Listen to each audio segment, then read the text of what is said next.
Welcome to another episode of Simon Says, where facts come first. I'm your host, Jenny Simon.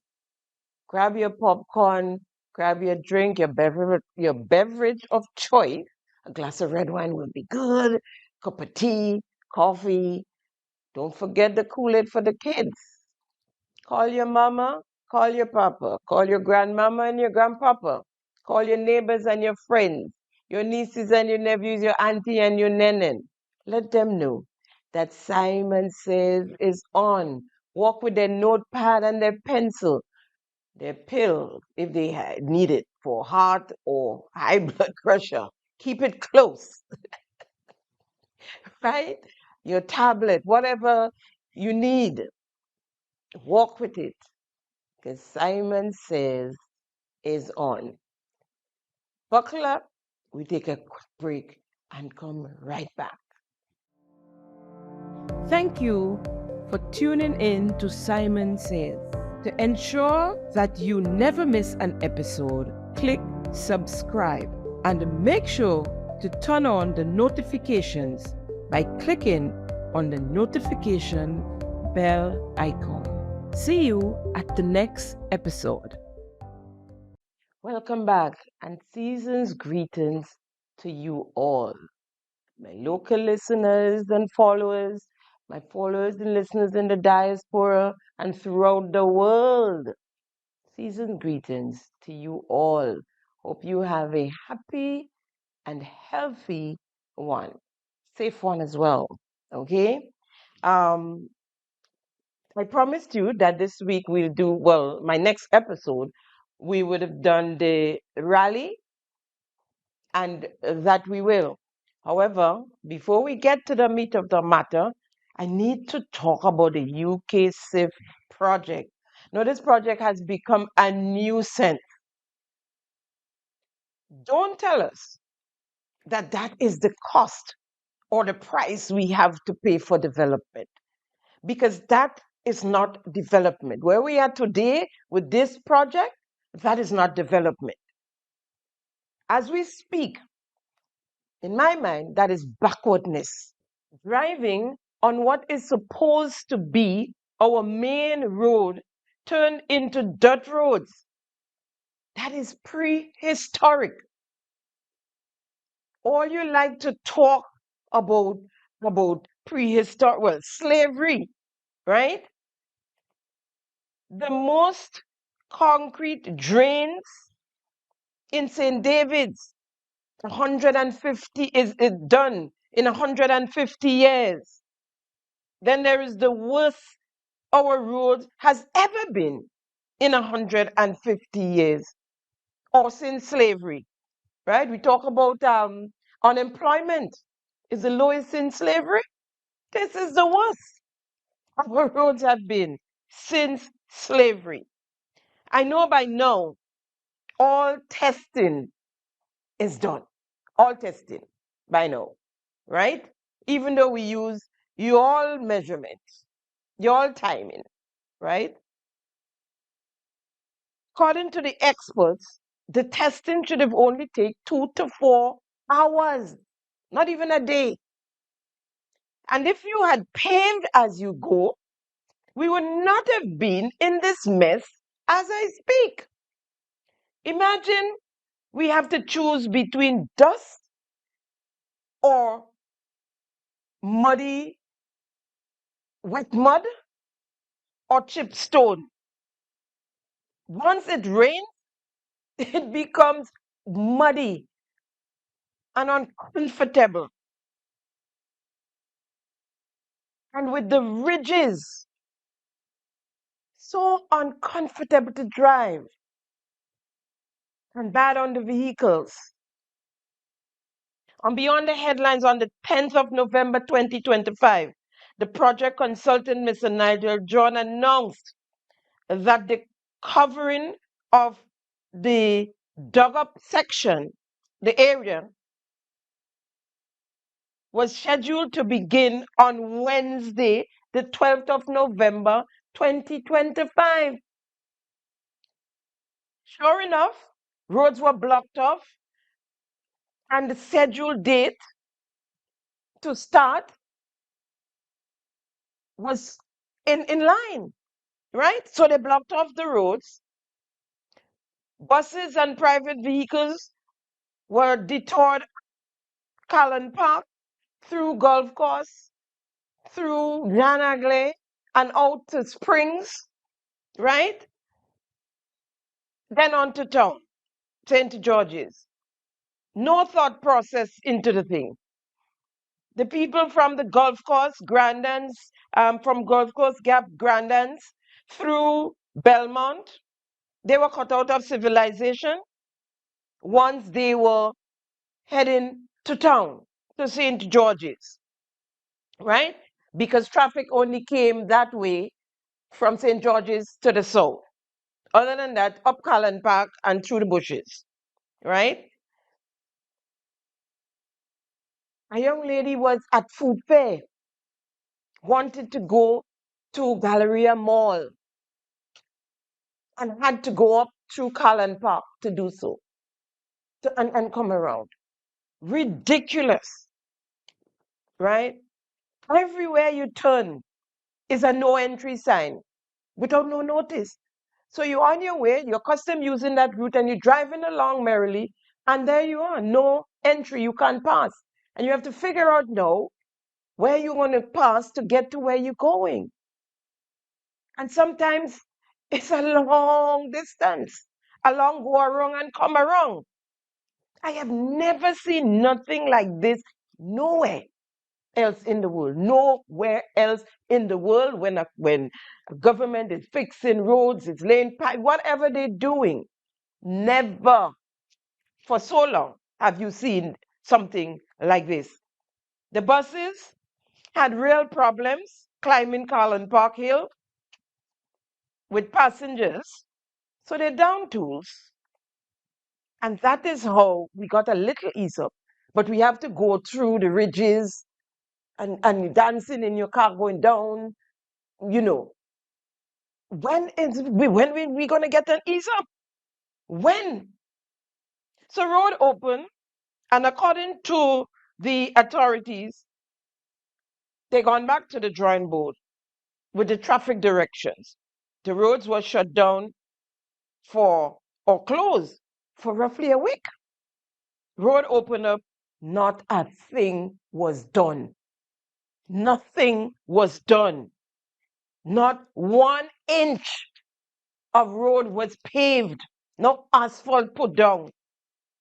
No hot, no cold. And it looked like Christmas is going to meet us. Just so.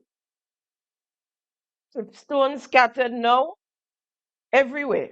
Even on the little piece, the bicycle track that everybody trying to stay on top of. Full of chipstone. Hmm? The little piece of asphalt that's left from the mess. And everybody trying to stay on top there no matter your direction. And you can't vex when it's your chance to use it and you see somebody coming towards you. Because you do it too. Everybody trying to stay on top of the little piece of smooth road. Right? The residents, the business people in the area. Up to today, they have not been told, they were not consulted, nobody spoke to them. The business people saw the notice of the road closure, the initial one, just as all of us did in social media. And to date, no one came to them and say, we digging, we covering, we uncovering. So their business, they just have to close their doors at a certain hour. And when nothing is happening, I was at the restaurant along the Grandlands Road area there, and table of six came in just a little after, was after 7, around 7ish, and they had to turn them back because they closed at 8 since the announcement was made, because they don't know. And nobody's saying, well, we're not working, so you could remain open until we let you know. Nobody's saying anything to them. People are losing business. It's tourist season. Hotels have people, they come down the beach and to try a different restaurant. Table of 3, table of 4, table of 6 has to be turned back. They have workers, they have staff, they don't know how they would get home if they just say, well, let's stay open. And they still have to pay the staff. No one has spoken to them, the business people. No one. Now, as I understand it, you don't want to do the Granny Tang route either. Everywhere dig up and it's just a mess and bad for vehicles. It's uncomfortable to drive. It's uncomfortable. But then they, some months ago, was boasting of widening the road in Granny Tang.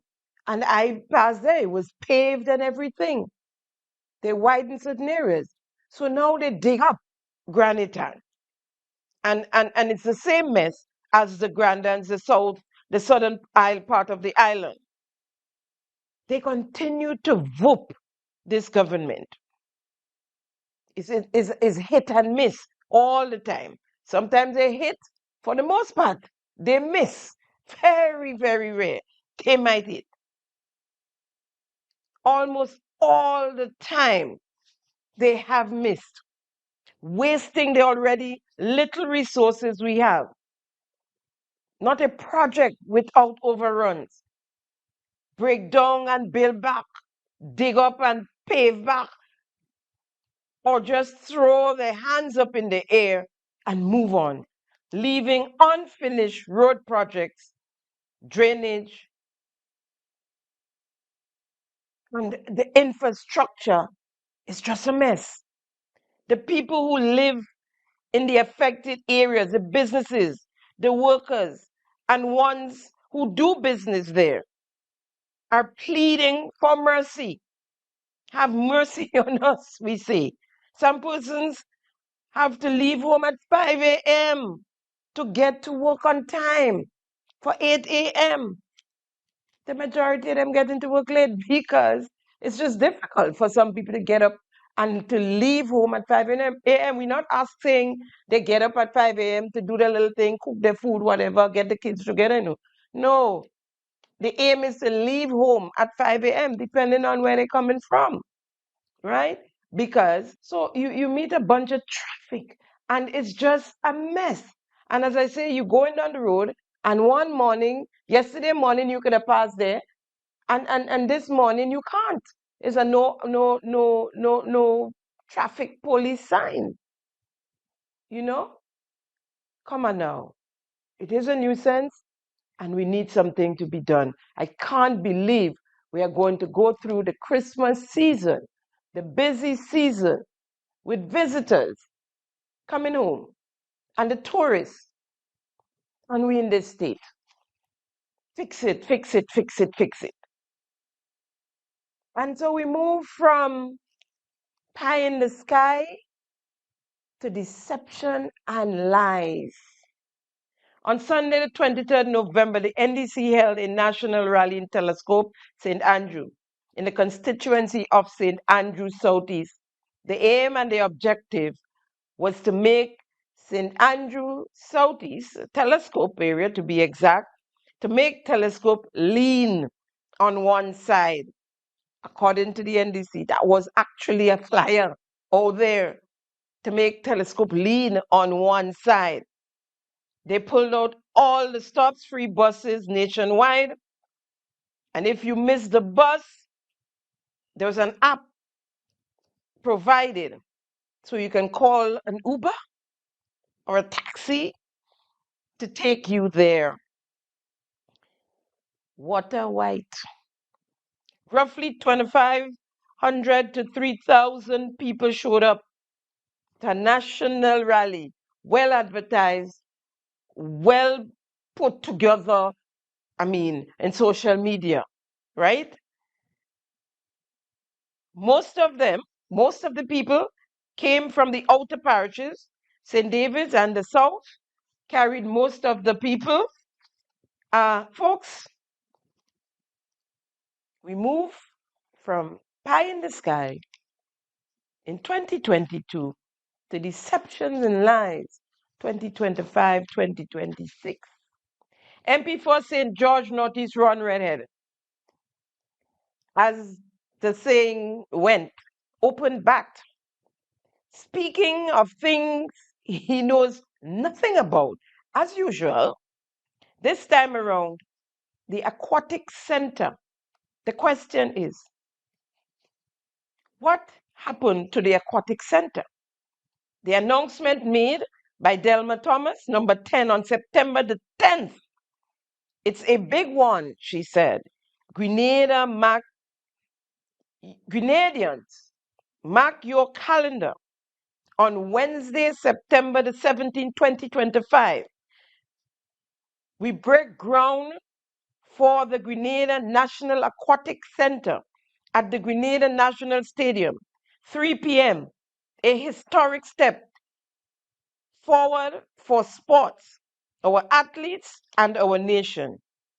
Indeed it is. Indeed it is. Now, let's hear Ron Redhead. Our first ever international standard aquatic center is coming. All the talk you have heard, for example, about some of them say they love cricket, but it took the NDC, inexperienced bunch, to come and light the cricket stadium, and now we are going to have night cricket when that light is turned on. The Aquatic Center. The government of Grenada is yet to spend a cent, 1 cent, on the Aquatic Center. This government knows nothing about the Aquatic Center. The Aquatic Center that the former administration had well on the way, the venue and all, everything, it's rolling forward from the former administration. All this Deacon Mitchell administration was asked to do is to prepare the area for the laying down of the pool. The pool is on island, sitting and waiting for the government of Grenada to do their bit, prepare the area for the laying down of the pool. And even after the sod turning in September of 2025, they love to turn sod.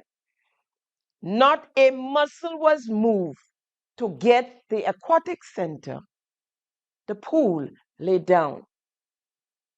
The pool was sponsored by the National Lottery Authority, who years ago, before the coming of this NDC and William Batiste, made a down payment of $100,000 to Martha Pools, a company known for its advanced technology in swimming pool construction. And then there is FINA, World Aquatic Sports, the international governing body for aquatic, formerly known as the Fédération Internationale de Natation, FINA, donated $300,000, and Pan Am Sports $300,000 US, all solicited by the former administration for the aquatic center. So tell us, number 10, what do you know about the aquatic center? Tell us, Ron Redhead, what do you know of the aquatic center? As I said, the pool is here. It's been here on island, just waiting to be put down. It's one of those new fancy things, you know? You put it down, you bolt up and you do, and the pool is ready to go. Prefab pool. Project 500, yeah? Ready to be laid down. And all we're waiting on is to get the area ready for that. Now let us talk about the lighting up of the cricket stadium. Years ago, in fact, shortly after the construction of the cricket stadium, there was a talk by the former administration of lighting up the stadium. and an enormous amount of monies were mentioned. I believe some $20 million. Now, I don't know if that was so, but that's what NDC was saying out there, that why are we going to spend $20 million on lighting up a stadium when we hardly even have cricket, much less night cricket? And with the hospital, the usual. The hospital needs medicine, we need primary health care, the school, the usual. NDC, NDC, I was a part of it. I was there. I remember when they pound and they make noise and they quarrel about the waste of resources at that time to light up the cricket stadium. And so the administration at the time pulled back on lighting up the stadium. Something you'd never see NDC doing, especially this NDC administration. They're going through no matter what. The former administration, they listened to the comments and the complaints, and they pulled back on lighting up the stadium. Today, Ron Reddit stand up saying, hmm, they say they like cricket, and it takes us, the little unexperienced people, to come and light up the cricket stadium, and they're going to have night cricket. How many times we going to have night cricket? How much night cricket we going to have? To spend millions at this time to light up the cricket stadium. Let's see. Let's see. Because it was the same NDC that complained about the Morris Bishop International Airport upgrading.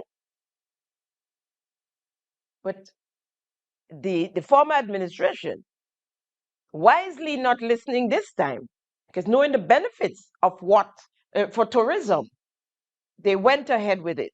But they made confusion after confusion. Listen to the then PRO of the NDC as she spoke on where are they going to get the money to pay back the loan. Listen. Are we going to be able to repay this loan? Blossom, this loan is about the same amount as the Grenlec judgment. This is another $200 or so million without interest. So how are we going to pay back this loan? Will the airport generate enough revenues to repay this loan? We just had structural adjustment program, stringent structural adjustment program, and the Prime Minister boasts a lot of moving our debt to GDP ratio from 110% to down to close to the 60% that is recommended by the IMF. Now, I was speaking with one economist, and he said to me, this loan could bring us right back to in the region of 110%. If we are not able to pay, and all of the experts in the field are questioning our ability to pay, because they are saying the airport simply does not generate the kind of revenue needed to sustain that loan. And what happens? What happens in the event of a default? Is a judgment going to be taken up against us when we cannot pay? Will the entire loan be called in immediately as there is a default? Because these are the kinds of conditions that I understand usually attached to loans from this specific source. You default, whereas other institutions or so may give you a grace period and restructure whatnot. I understand that loans from this particular source, they get called in one time as a default. And then what happens, just as with other... So I have a question for Cindy Daughter and her administration. How are we going to pay back that $250 million US dollar loan for Project Polaris? And that's just one part of it. They're trying to source other monies. But the loan that we were supposed to get from the Afrexim Bank, 250 million US dollars. How are we paying that back? That's what I would like to ask. But they complained and they complained and they complained about everything, right? And so that's why the stadium, and then things happened. We had Ivan and we had COVID, and it's just one after the other. Things that and that we had to prioritize, that the former administration had to prioritize and use their better judgments. So to come and boast about lighting up the stadium because you want to tick a box, don't try it. Don't try it. Ladies and gentlemen, boys and girls, I bring to you Minister Lennox Andrew. This government, within months of coming into office, paid over $34 million to small businesses to expand and grow their business. And this payout boosted the confidence of the private sector in the economy. And that's why we see today so many investments are taking place in this country. That boost in confidence was further enhanced when the government announced two major capital projects to come on stream: the construction of the Project Polaris new hospital of over 250 million US dollars, and the construction of 500 Grenadian-style houses. And with close to 100 Grenadians already receiving their entitlements, their piece of paper, to say that they own land in Grenada, our people's confidence and satisfaction were raised to a higher level. Question, Minister. Where are these investments you speak of, sir? Where are these investments? Point us to a couple of them, just two. That's fine. We're going to stick. Just two is fine. He went on to say the economy was further enhanced by the announcement, folks, by the announcement of two projects to come. Two projects to come on stream. Project Polaris and Project 500. Well, Project Polaris is a dream, or more like a nightmare of this NDC administration, with only lands bought, not even sure if it's already paid for, all of it, as we speak. How is it if that just lands bought, not a brick laid, it can enhance our economy? How? Explain that, Minister. By the way, Prime Minister Deacon Mitchell, did your law firm, Mitchell and Co., do the legal work for the sale of the 89 acres of lands to the government of Grenada for Project Polaris?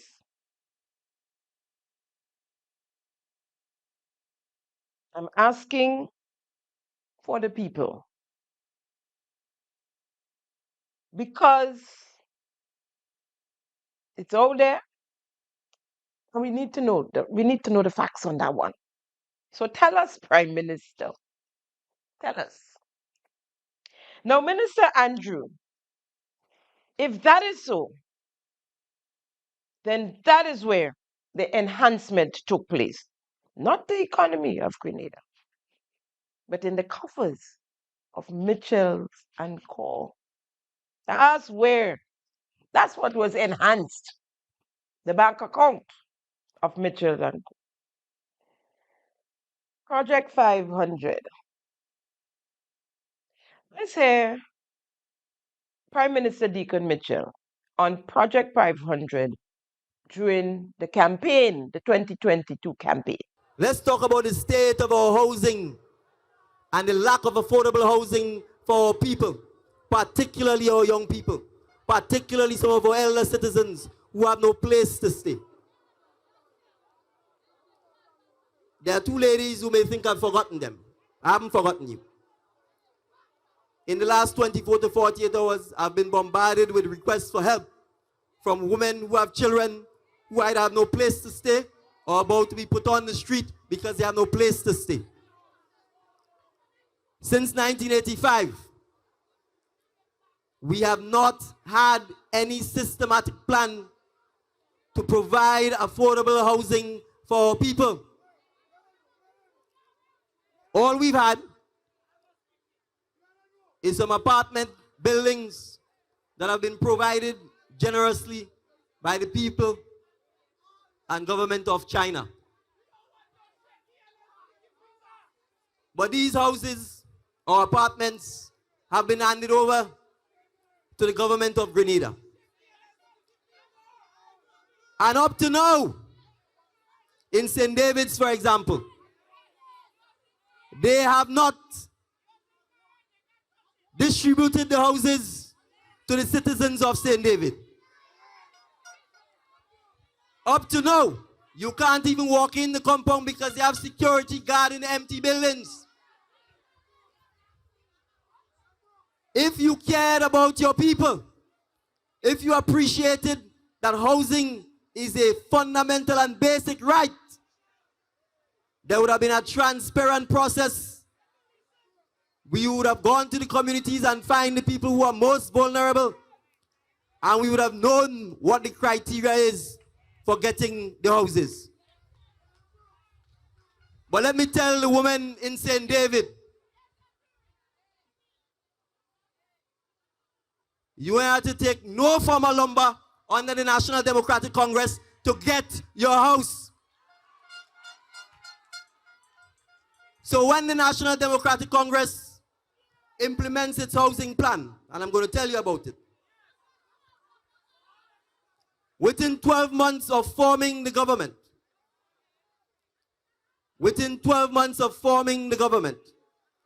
the National Democratic Congress will start a nationwide housing program. That program will be done in conjunction with the private sector, so we will have a public-private partnership.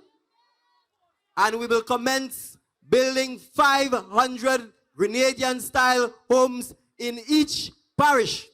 And we will do so each year thereafter, so that our citizens of Grenada can live in affordable housing, not apartments, with their front yard or their backyard that they can improve in their own image, shape, and likeness over the next 5, 10, 15, 20 years. So that when you retire, you can pass on a part of Grenada to your children and to your grandchildren, and you could say to them, that was the vision of the National Democratic Congress. Within 12 months of forming the government, they would build 500 houses in each parish. And then 500 year after that. Right? That was in 2022.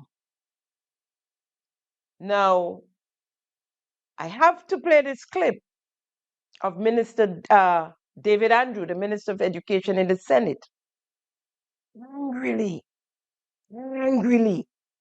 saying to the people that no one in the NDC, and we know because we know all about Stony Gut and thing, eh? But that's like road match now. So that's why I played this particular clip, right? Arrogantly saying, no one. He heard no one. Well, I guess you can't tell him he heard, right? No one said that they were going to build 500 houses a year. Let's hear Minister Andrew. Because people keep saying stuff and you can't tell where they got it from, inventing the narratives and discussing it in this honorable house. This cannot stand. You can't just invent stuff and bring it inside this honorable house and expect to try to deal with it and waste the people's time and try to confuse people and try to mislead people.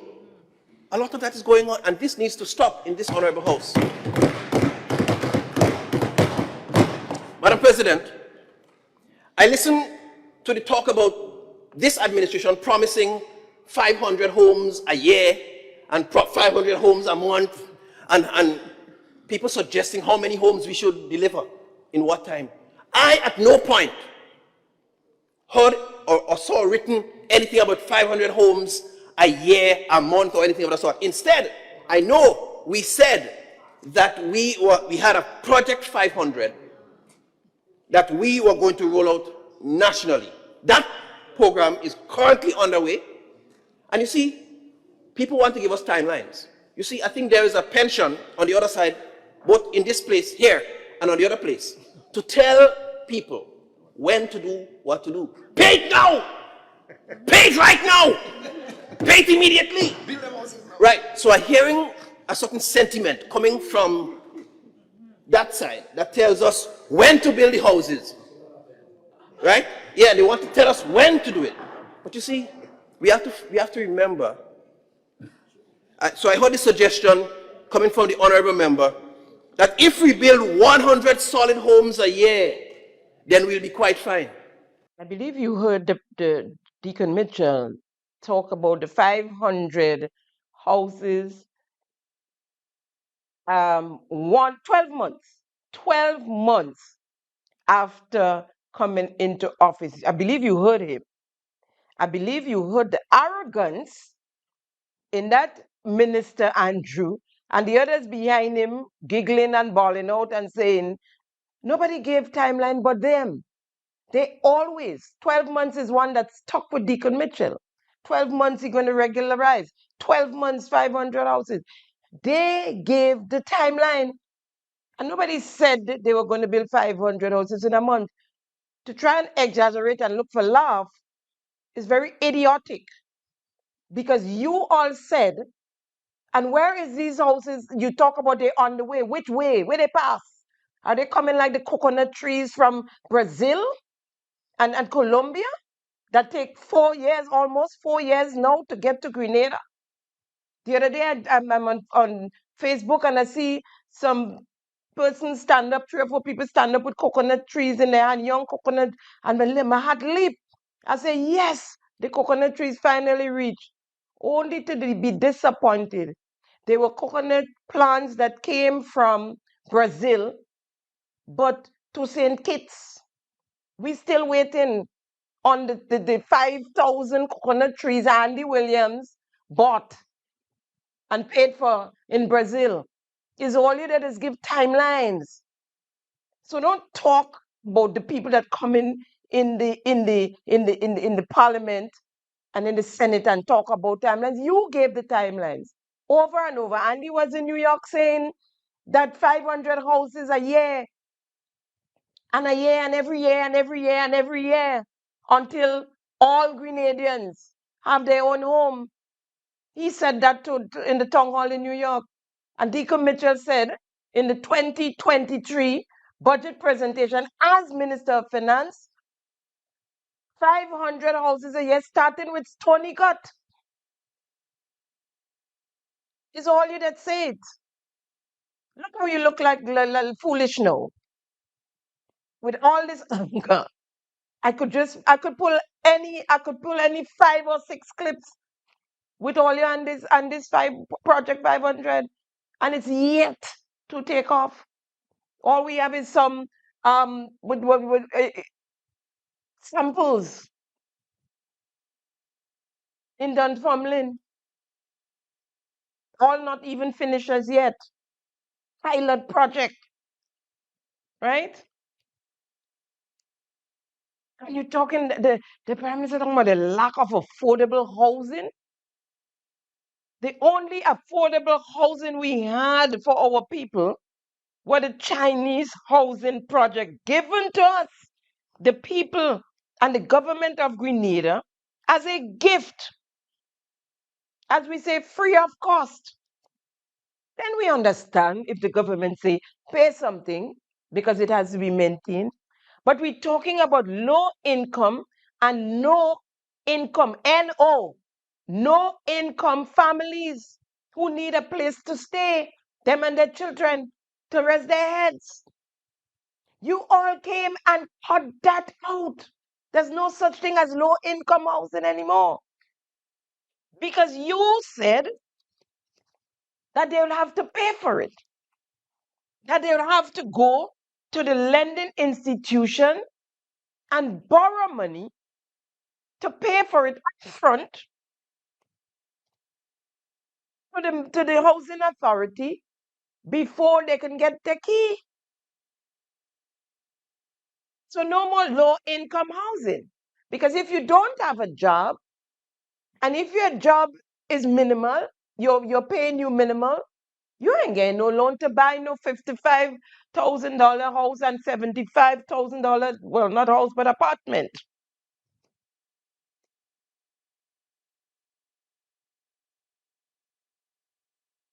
And the talk about the former administration have the houses locked up and have security watching it empty.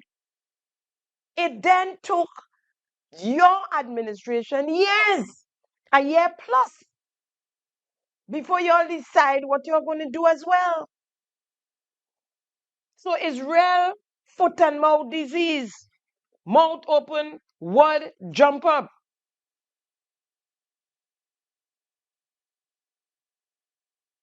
So you finally came up with a plan for the Chinese apartment, as you all call it, condominiums.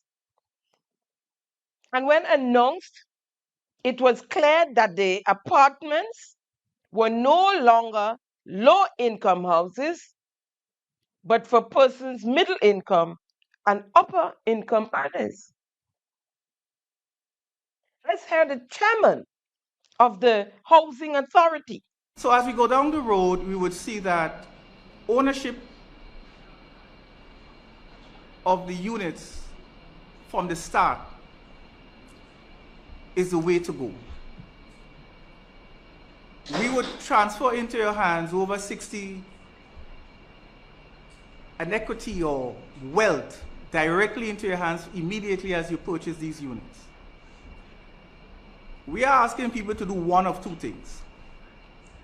Come, if you have the full amount, you could come to the housing authority and buy straight from the housing authority. If you don't, then you will need a loan from any of the financial institutions. The Housing Authority of Grenada contacted the financial institutions before, and they are on board, and they're eager and they're willing. They are going to be offering loans. We had suggested at 3%, and it will go from maybe between 3 and 5%. But we really got the assurance of some that they would stick to the 3%. The cost of a single one-bedroom unit is $55,000. And the cost of a single two-bedroom unit is $73,000. Which low income earner or no income earner can afford to pay the housing authority? He said if you have the money, you can come and pay it to them. If not, then you have to go to a lending institution, right? It defeats the purpose. It defeats the purpose. So then they say you have to go to the institution, the lending institution, and borrow 55 or 75 or 73, was it?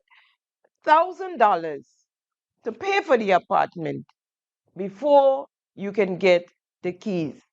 And that just rule out a whole demographic of persons. It just ruled them out. And so persons in the diaspora buying apartments so that when they come home for 2 weeks, they have some place to stay. There are those who don't need it, but can afford it. They purchase an apartment and rent it out. This is what this person, government, in people first. This is what they have done with the gift from the Republic of China, the government and people of the Republic of China. The accountant from the Housing Authority came and reinforced what the chairman had to say. The chairman would have alluded to the fact that the units are now being distributed. The distribution of the units will be done through outright sale to the selected applicants at a cost which is marked down by 55%. What do I mean by an outright sale? It means that a lump sum payment. It cannot be paid in tranches, but a lump sum payment for the sale of the units at a cost marked down by 55%. Why are we selling it outright sale? The method of giving direct loans to individuals was used in phase 1 of the low-income housing. This has resulted, as you would have heard in our previous press conference, in only 20% of the applicants continuing to meet their obligations, and a non-compliance rate of 80%. Tenants, for one reason or the other, do not feel obligated to the housing authority. And for this very reason, we had no other choice but to go this route of an outright sale. The selling price, as you would have heard before, a 2-bedroom unit would be sold at $73,000, a 1-bedroom unit at $55,000. After the purchase of the unit, the prospective homeowner now will have an addition to their equity of just over 60% because of the value of the unit compared to the selling price. So you would have an excess equity of over 60%. The financing. Selected applicants will be contacted by the authority to visit our office first to collect the notice of offer to purchase. The applicant will then be required to seek financing to confirm the purchase of the unit, or if they have the finance, they can arrange for direct purchase from HAG. I repeat, you will be required to seek financing to confirm the purchase of the unit, or you can arrange for direct purchase from HAG if your financing is available. So it means that collecting the notice of offer to purchase does not guarantee purchase of the unit. A meeting was held between the authority, the banks, and other financial institutions on September 22nd, 2023. Insurance brokers were also present, who were all on board with us with the financing process. So there is nothing for the potential homeowners to worry about. The banks are already on board. The credit unions are on board. The lending institutions and insurance brokers are already on board. I later found out that this all on board saga or storytelling, Tim, was not true at all. I spoke to bankers, I spoke to persons in the credit union, and that was not true. This all on board and they have nothing to worry about. Made you feel that when they walked into any one of those institutions and said, I'm here from the housing authority, I come to get a loan, that you would just, they'll just say, okay, sit down and here's your money. As a matter of fact, I had spoken to persons from the banks in the credit division who said they knew nothing, absolutely nothing about it. And that's something they will not get involved in because there are apartments, there are persons on either side in some cases, and they don't know what can happen if they give you money to purchase an apartment. I was told that, right? So it was all lies. It was all lies. And even though it was clear then that the leader of the NDC was throwing shade on the Chinese housing project when he said all we got was some Chinese apartments. right? Speaking about his Grenadian style houses with front yard and backyard.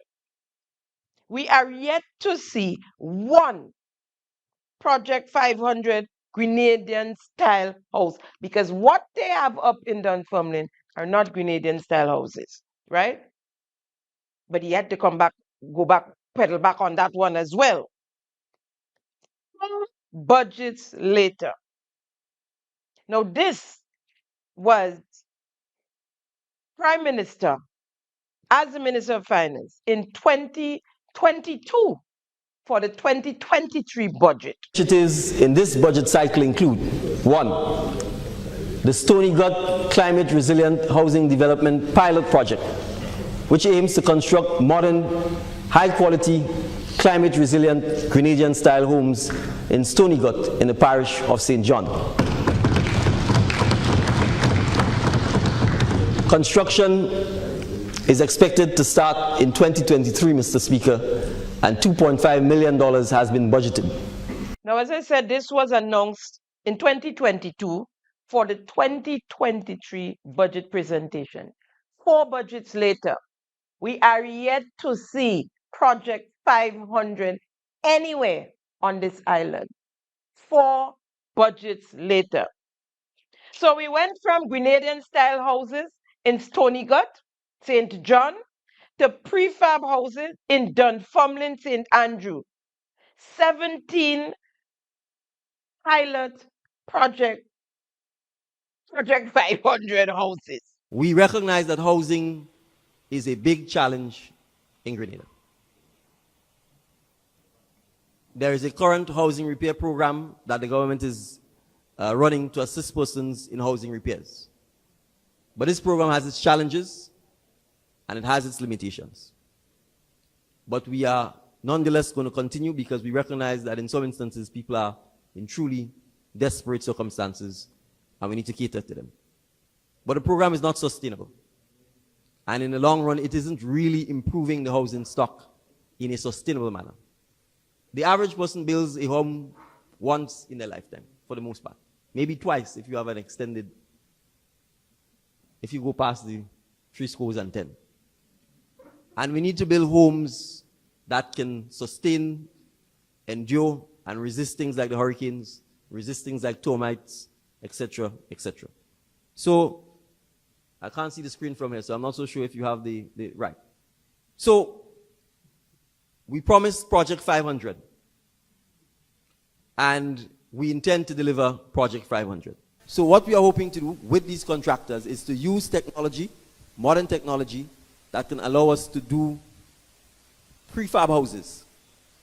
That is, houses that are actually built or manufactured as much as possible in factories, and then what you're doing is you are installing the homes. So we would build the foundations, but you are literally installing the homes, installing the plumbing, installing the electricity and the other amenities. What that should allow is for much more rapid, I'm going to use the word installation of the homes, in a shorter space of time, where you can then do a lot of houses quickly and hopefully cheaply. Faster and cheaper, right? It took them a year or more to do 17 pilot project houses. 17 for the Project 500, right? 17. They're not done with 17 yet. The last time I counted was about 6 or so. That were almost finished. Yeah. And he's talking about rapid, right? And cheaper. So we forget about Grenadian style houses. It's now about time and money. And they're almost out of office. And we're yet to get a 500 batch of houses.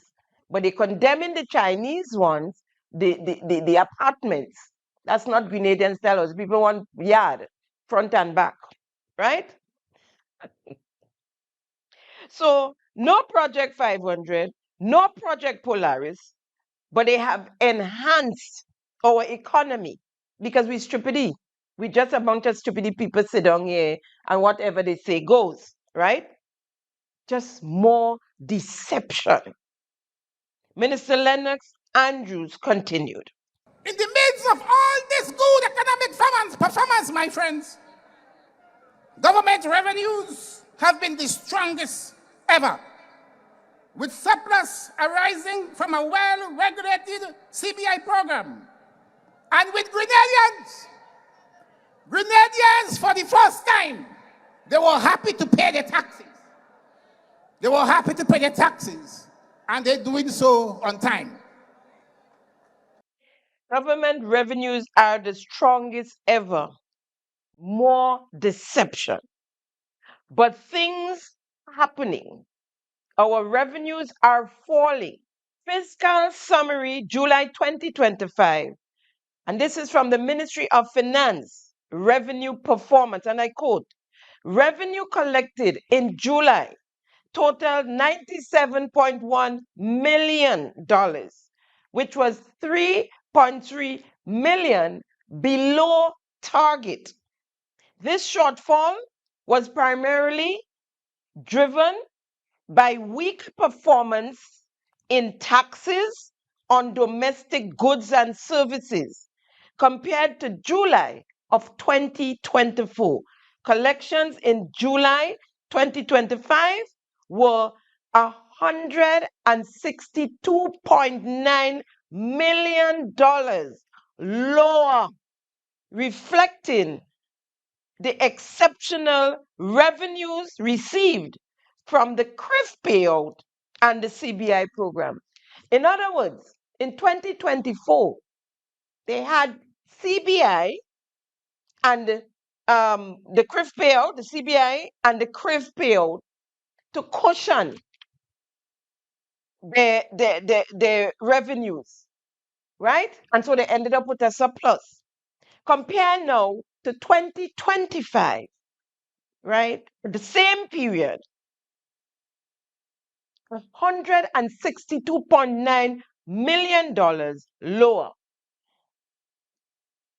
Total revenue collection for the period January to July 2025 amounted to EC dollars 749.2 million compared to the same period January to July 2024, which was $988.6 million, a difference of $239.4 million. Are we talking the total now? What I gave you before was July 2025 in comparison to July 2024. Now the total from January to July, a difference of $239.4 million. And this is according to the Ministry of Finance. But there is Minister Lennox Andrew saying that our revenues have been the strongest ever. Expenditure performance, according to that same document, current expenditure exceeded projections in July 2025 by $4.6 million, reaching $89.4 million, which was $25.7 million higher than current spending in the corresponding period for 2024. Total recurrent expenditure stood at $540.3 million for the period January to July 2025, $56.4 million below program level. However, this performance was $46.4 million more than the $493.9 million realized during the same period in 2024, driven primarily by the higher transfer and subsidies related to pension payments, the IMA expenses, meaning we are collecting less revenue than we are spending. We've spent $25.7 million more on recurrent expenditure. And that is throwing money in a hole. Money for bills and that type of thing. We have spent $25.7 million more on recurrent expenditure for the cabinet to run the country, just to sustain the lifestyle of the government, right? More than we have made, 25.7 million more. What is important to note, my friends, is that the government did not even meet their own target set. But even worse, the shortfall of $162.9 million. But yet for all, in an effort to deceive the people, we've had the strongest revenues ever. Tourism inflows are lower than expected. Revenues are falling in tourism and in both taxable and non-taxable revenues. So, Minister Andrew, how it is our revenues are the strongest ever? Why are you guys bent on deceiving and blatantly misguiding the people of Grenada, Carriacou, and Petit Martinique? According to the 2026 budget document, we are operating in a deficit of $309 million. Unemployment. Let's hear the minister on unemployment. And I want you to listen to me. And that piece of information has to do with the level of unemployment in this country. And I'm going to read the facts for you. I have the latest figures on unemployment in Grenada. The latest figures. So here it is. At the end of December 2024, unemployment in Grenada was 11.6%. At the end of March 2025, unemployment in Grenada was 9.9%. At the end of June 2025, unemployment was 9.8%. But I want to tell you this. At the end of October 2025,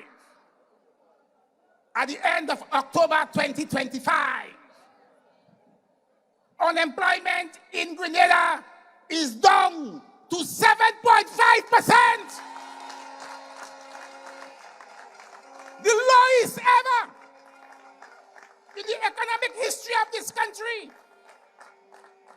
So this government, my friends, has made history by bringing unemployment down to its lowest level. And I want to further explain to you what that 7.5% really means. The economists would say to you that if you have 4% of your labor force unemployed, you have full employment, which means that there is nobody working, there is no unemployment. If you have 4%, we are at 7.5%. So what that means is that we are 2.5 percentage points away from full employment in this country. Now, you've heard him. According to Minister Andrew, at the end of October 2025, unemployment was down to 7.5%. Folks, that is the latest, biggest fraudulent act of this administration. Manipulating the books to give them the results they want. According to Minister Andel, Minister of Foreign Affairs, on the 20th of November 2026, he boasted of an unemployment rate of 7.5% as well. It has been repeated several times by several of them. Minister of MIT Andy Williams, over and over. Ron Redhead, the PRO of the NDC. The 7.5% unemployment. Folks, here are the facts.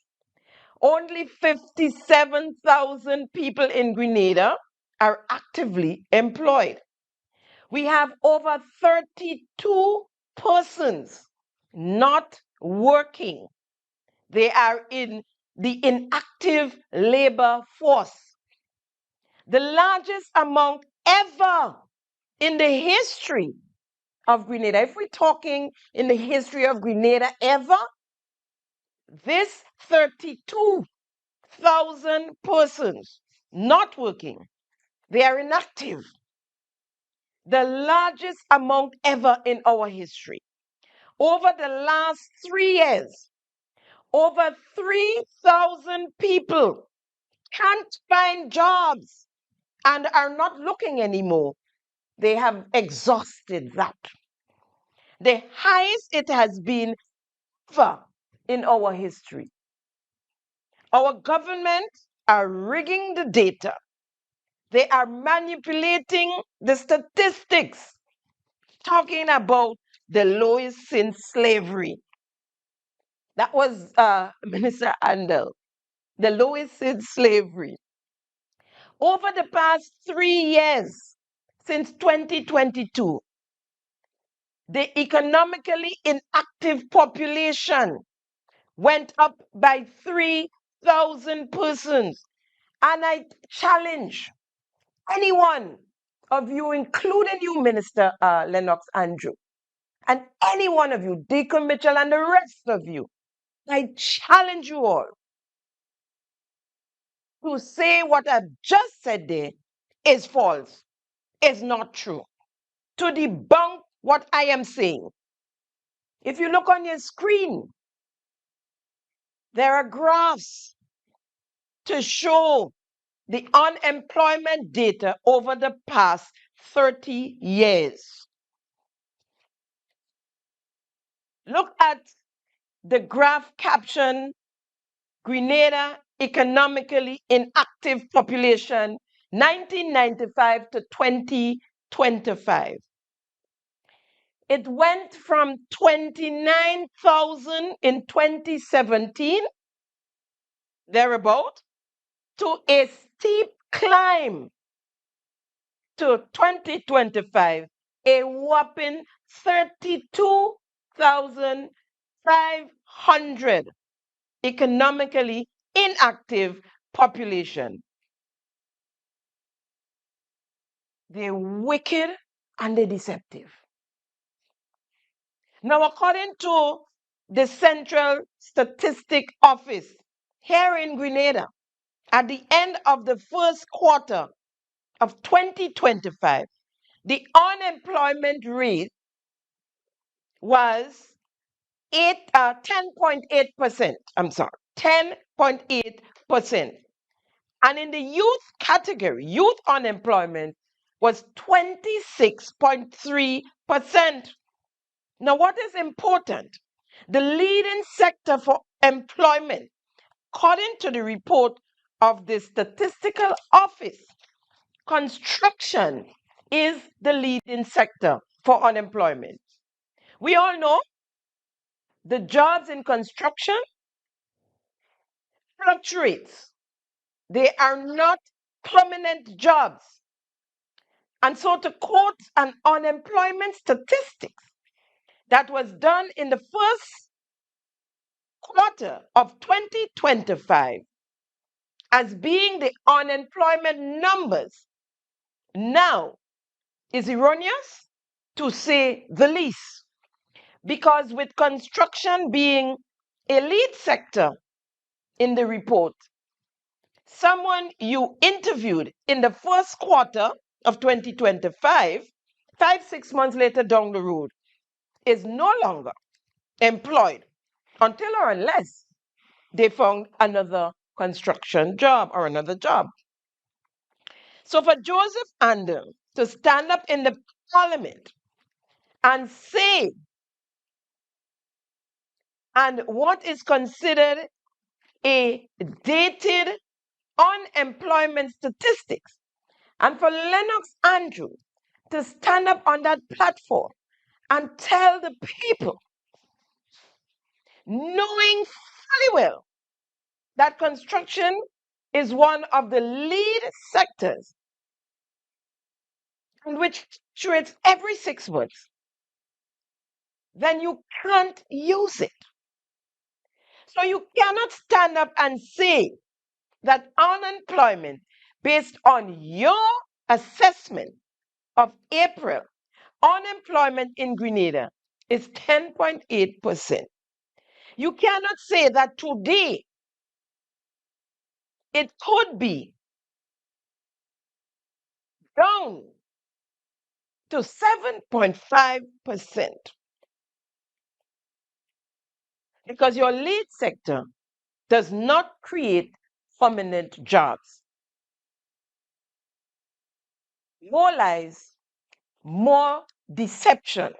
Last election, campaign was pie in the sky with bucket trucks going up the mountain to pick up fruit, freezer containers throughout the island to store farmers' produce, 24-hour clinics with attached pharmacies, Project 500, 500 Grenadian-style houses throughout the island, leasing of aircrafts, because we can't be bothered with the rest of the islands and LIAT. So we're going to lease our own aircraft. All workers going to be regularized under the 1958 pension plan. All contract workers to be regularized in 12 months or by the stroke of a pen. The workers will be regularized. One public service. Nets on the horizon to trap the sargassum seaweed before it come ashore. And you know the rest, much more. All pie in the sky. He went from pie in the sky to deception and lies. So I moved to King Deception, King Liar. Let's get the first clip. So you have to appreciate that this administration is ensuring that learning is a right and that our children have access to that learning as a right, not a privilege.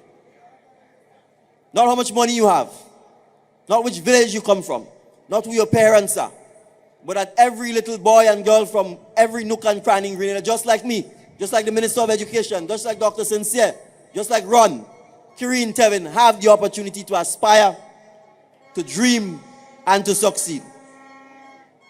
Our children deserve more than survival. They deserve possibilities. They deserve hope. They deserve to achieve their aspirations. You heard Young Jay. You heard the man who opened the baton, the Honorable Ron Redhead. Brothers and sisters, let me tell you something about this Mitchell. You see, this Mitchell believes in the young people. He believes in the National Democratic Congress. He believes in Ron Redhead. If you study and listen to this young man speak, you could understand why the National Democratic Congress has future prime ministers right now sitting in your midst. So you won't hear me saying, I ain't see nobody to take over from me. You won't hear me saying, give me one more thing, give me it again. One for the road. I deserve it. It's mine. Because we have the talent. We understand succession planning. We understand training. We understand giving the young people a voice. You heard from Sister Delma. She told you she's in a family where she can speak her mind, where she can debate, where she can introduce her own ideas. Because leadership is about empowering others. Leadership is about wanting people to achieve more than you have achieved. So I want you to understand that when we talk about the National Democratic Congress running for the next 20 years, we ain't joking. Run redhead for Prime Minister? Right now? That's what he just said, you know. But he called out all kind of names. He didn't call Andy name at all. The blue-eyed boy? Where Andy? Eh? Wait. So run redhead. That's what we come to? Run redhead, the car thief? That Prime Minister, the same Prime Minister helped cover up. Ron Redhead, the grade cheater, had his grade change from F fail to pass a P, and from fail an F to a grade 3. Ron Redhead that was fired from his job as minister in the cabinet of Grenada by the said prime minister who making him prime minister now, who said that it could be his successor right now. Ron Redhead, Mr. Rude, Mr. Obnoxious, arrogant, and ignorant, a plain old liar, a narcissist, enabled by Prime Minister DeCep Mitchell. Insolent. Let's hear the next clip. Mr. Speaker, to my brothers and sisters in this honorable House, as I said, it's expected that this would be my last budget presentation. As I said, do not take anything I say personally. If I said something like, well, forgive me, that was not the intention. I just trying to be me and how I feel. Don't take it personally. I just want you to know this, nothing personal. I wish all of you success, because if you succeed, it means Grenada succeeds, sisters and brothers. Mr. Speaker, therefore, I want, as I close, 5 minutes, I turn to my colleagues here who accepted the mantle of leadership of our noble party to say that she has handled herself and made me proud of the last budget response. The class. Honorable Member? You have 5 minutes. Go ahead. Thank you, thank you. The class, the empathy, the love I see made me proud. She's not perfect. No one is. I wasn't myself. And I continue to provide the support that I will continue to give her. And to all my colleagues here on this side of the House. And I would also, my friends, anyone on the other side, call me when the time is freed and my service is over, when the election is called, because my name would not be in any election manifesto. I am prepared to serve and to help in whatever capacity, my Speaker. And to you, Mr. Speaker, to the clerk, the members of this House, to all and sundry, I say to you that I have been to the mountaintop, Mr. Speaker. I have been to the mountaintop, Mr. Speaker. I have seen it all. I have failed. I have succeeded. I have fallen down, and I have gotten up. I want you all to know that no brother will fall and I would laugh, because that's not God's will. Therefore, Mr. Speaker, to you as Speaker, I thank you for enduring with me for that period. And I thank you, all of you, and to say, let us bind ourselves together. Let us do what we can, despite the difficulties and of course, the differences.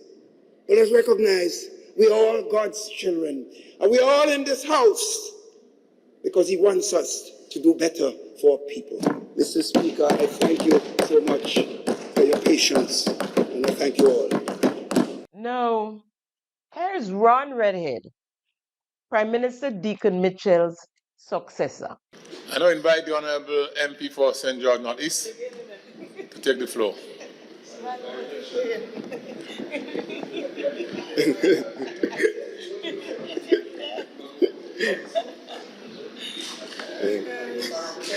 Thank you, Mr. Speaker. I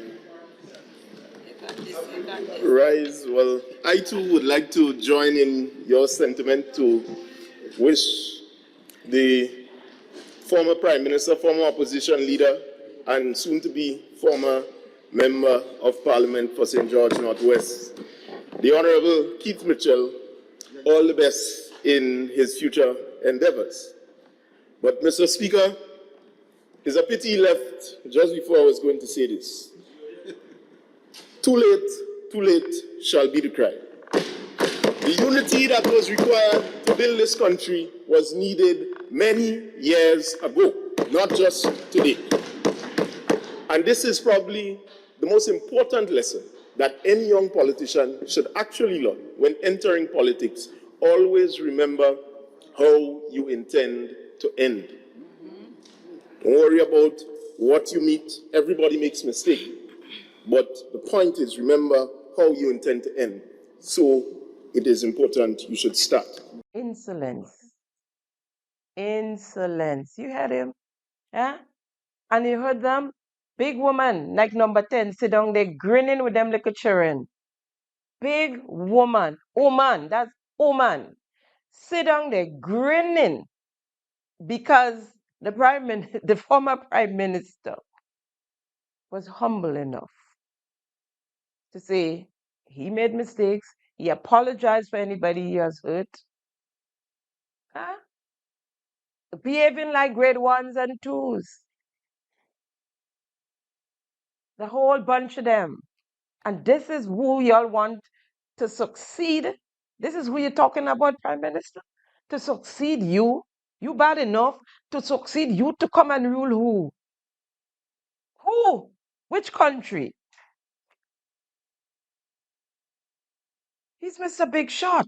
No respect, no knowledge, no wisdom. Incompetent and inept. That's the same run that look at June revenues and say they didn't meet $500,000 in the coffers when they came in. And no one corrected him. He was as wrong as they came. No one corrected him. Hmm? Lie, lie, lie. We in a real bad way. If Ron, as he is now, as the Prime Minister could be his successor, folks, we in a real bad way. That is enough for us to get up and whenever the bell rings, to vote them out of election. If that's the plan, Deacon has. But what about Andy, your designated acting prime minister, for months and months? Another one of your youth. You hear you talk about the youth and the country belong to the youth. Only his name we heard. And today, he's not been mentioned at all. He took a bribe of $115,000 in exchange for the Cliff Road project contract.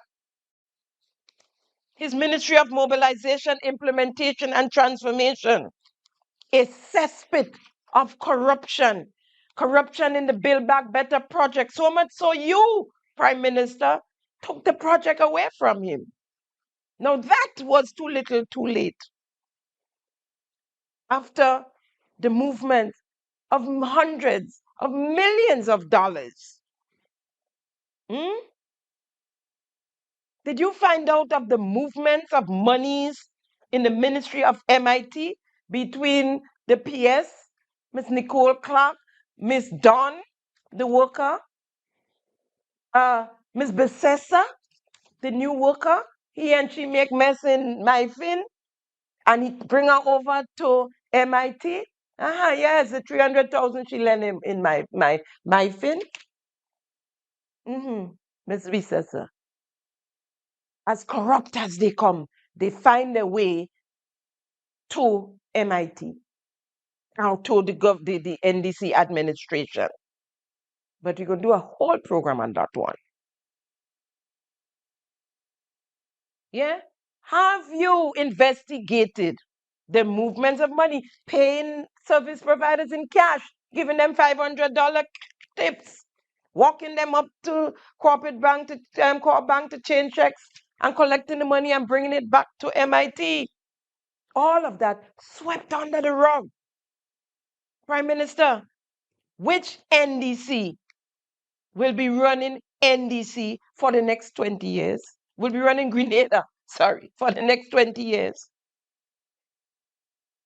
As you speaking, Prime Minister, of the set of young people you all are grooming, what you all are grooming are thieves and fraudsters as criminals and crooks.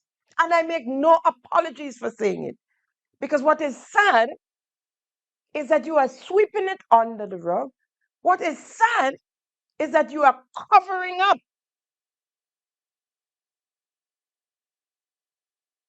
Let's hear you on corruption. Would things like that worry you in terms of the optics politically? I mean, No, I think we are as transparent. there are a bunch of people now with too much time on their hands trying to get their job back because of corruption issues. We are as transparent a government, I think, as Grenada has seen in my lifetime, for sure. And I think if any issues arises and there's credible evidence of stuff, as a Prime Minister, I'm prepared to deal with it. But what I will not... Did you look into the lotto matter, though? Yes, I looked at... Because I looked into it and there seemed to have been a bit of credibility to some of the issues. I looked into the issue and I just said to you, which is why I talked about how you handle conflicts in terms of what the legislation says and what has to happen, right? So I'm saying when people just simply make spurious allegations and come up with all kinds of fanciful stuff, you have to be careful that you don't allow people to draw you in and to make decisions as if you are Jesus Christ and he who is without sin cast the first stone. I'm saying the very nature of our laws recognize that you have situations where someone who serves on a board may have their firm or their business and so on bidding for work that a particular entity is offering. And there's a process and procedure that has to be followed. So I'm saying if someone makes, and you're saying, do I look into the lotto thing simply because I'm hearing media allegations? If someone makes a credible accusation, we will obviously investigate it and then we make necessary decisions that has to be made. But too often, and I think the National Democratic Congress government in the past was allowed itself to be hoodwinked into trying to go after its own and into trying to punish its own and to hold itself at that standard that's almost impossible. When other people are doing all kind of things left, right, and center and getting away with it. So I'm saying we are living in a society where nobody's perfect. And we have to be careful that we don't try and hold people in public office to a perfect standard and then try to hold them at that. She told you that she looked into it and she saw some things that are credible. We know no one is perfect, but yes, we're supposed to try and hold our MPs, right? Our ministers of government to a perfect standard. Yes, we're supposed to. But you trivialize corruption. That's called aiding and abetting, Prime Minister. Aiding and abetting in corruption, fraud, embezzlement, aka thieving. Andy owing hundreds of thousands in bounce checks. That's a crime on our books, right? Several businesses he's owing from bounce checks and writing a bounce check to cover a bounce check. That's okay. Is that okay, Prime Minister? Is that what we're teaching our young people, Prime Minister? Is that what we're encouraging in office, Prime Minister? Then you all turn around and loan him millions of our monies in the development bank to cover up his fraudulent behavior, to cover up his embezzlement. You loan him our money in a hole. If he don't have the money to pay these businesses, these persons, where is he going to get the money to pay back the development bank? Huh? You loan him money to pay his debts. That's what you're encouraging our youth to do. That is what we're teaching our youth. Or you have mastered covering up the crimes, sweeping them under the rugs, glossing over them like gravel and concrete. This one, as we speak, it is appalling in an effort to save face, folks, because the Prime Minister, Deacon Mitchell, is the line minister for gravel and concrete. Another young person, another youth involved in all sorts of wrongdoings, embezzlement and fraud. And instead of dealing with it, the manager and the board of directors, the ones that are left, are trying to cover up the deeds that was done. Prime Minister, is it true you had reason to fire this individual months ago, if not more than a year, because of your relationship? Because of your relationship with someone she has a relationship with, you took her back. And your relationship with that individual, your friend and nation builder, Mr. William Batiste, she was given back her job. In a newspaper article on November the 28th, 2025 episode, front page headlines, misuse of $20,000 from gravel and concrete. Defending that.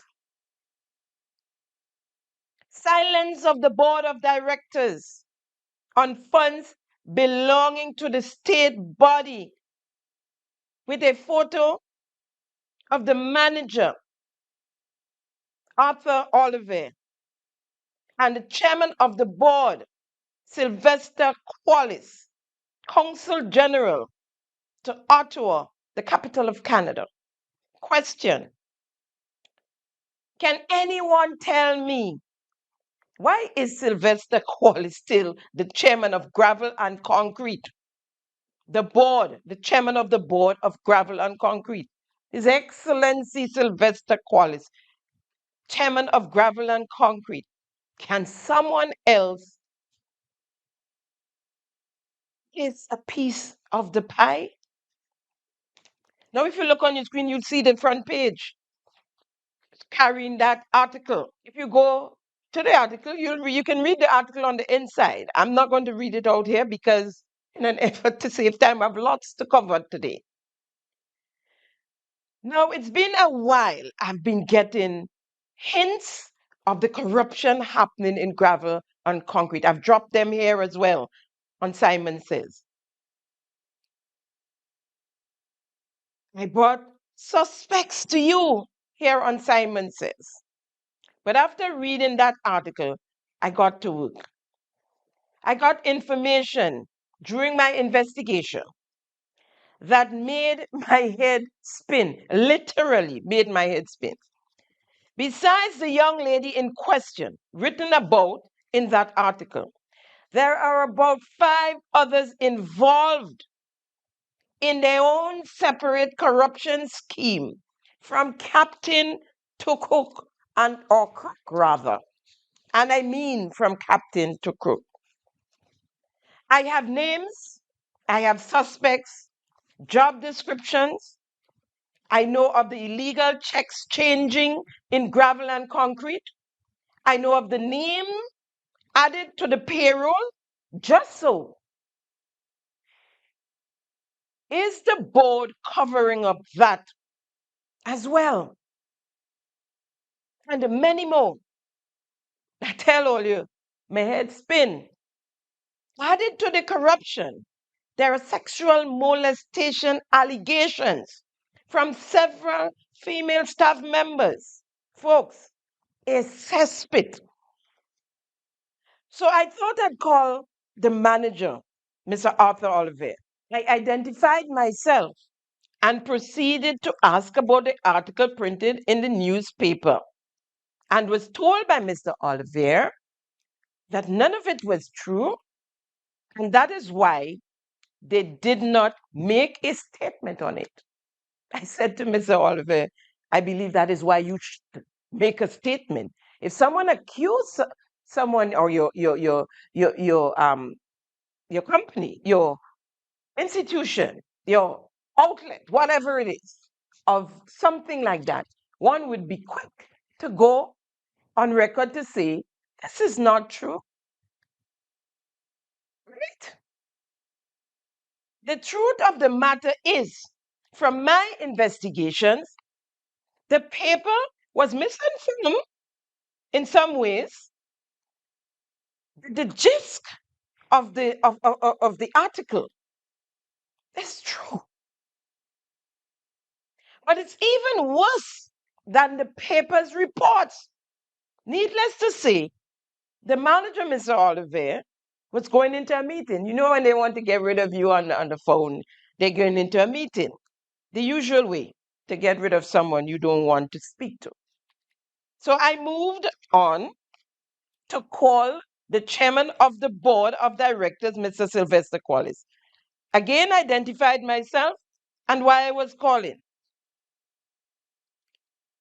I had heard that the chairman had called an emergency meeting on that said day, Monday, the 1st of December, 2025.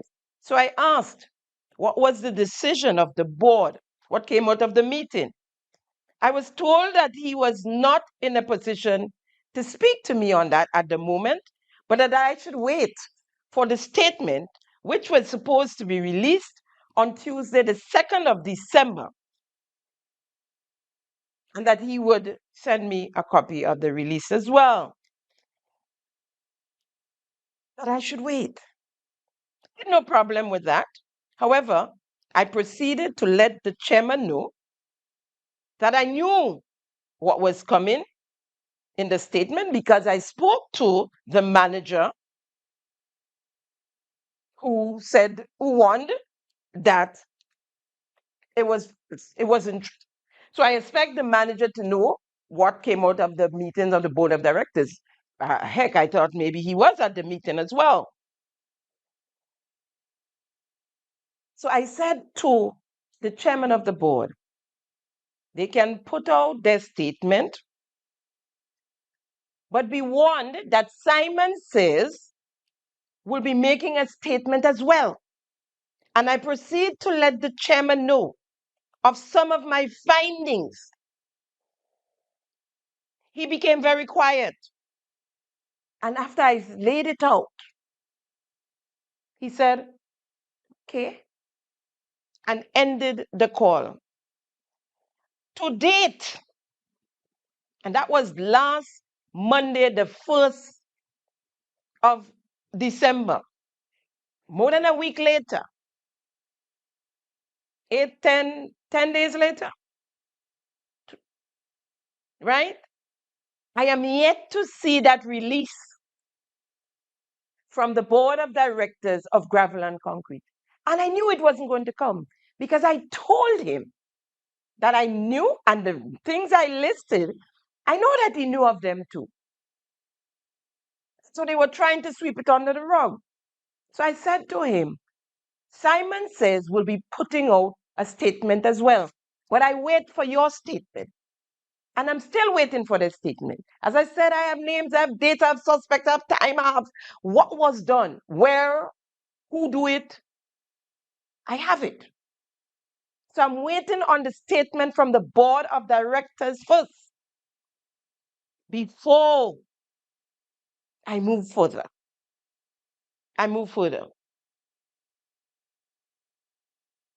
I guess they're not sure now what to put out in their statement,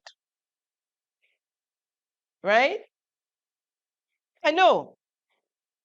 And I'll hold back on my statement on Simon Says. You might try to figure out what they could fabricate now.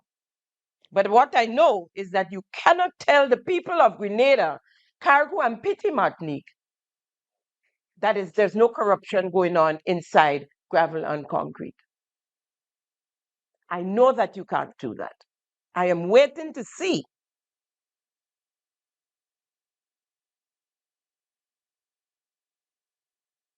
But there is one member of the board, the illegal board, might I say, that is not happy and not willing to cover up.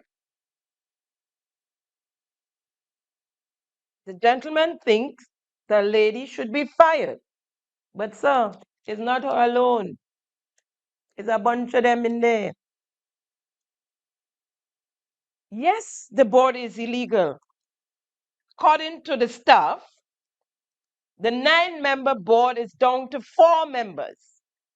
I questioned the chairman on it, and he said it was not 4 but 5 members left.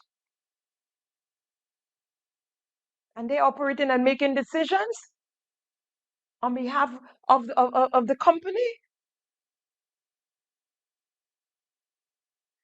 Did I mention solar lights and the cement corruption? The solar lights corruption and the cement corruption that's taking place inside gravel and concrete? And did I mention that the 2 most corrupt men connected to the Deacon Mitchell-led administration, Andy Williams and William Batiste, are a couple of names that came up in the investigation inside gravel and concrete? So I await the board of directors' statement. I press on you guys to do your own investigation and find out what is going on inside gravel and concrete.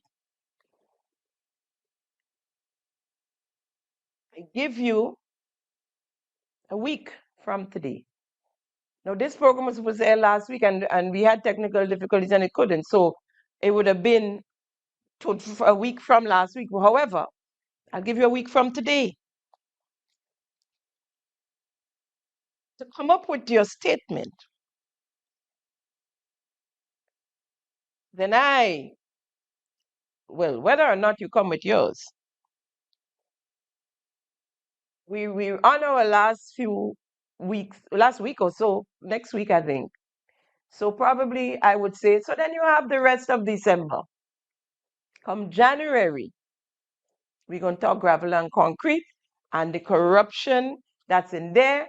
And I would talk to the people of Grenada. It is overbearing now.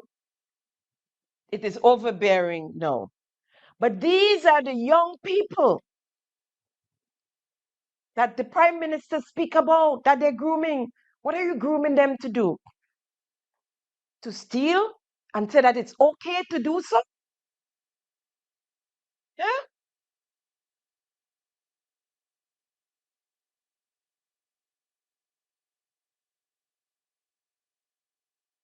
Back to the rally.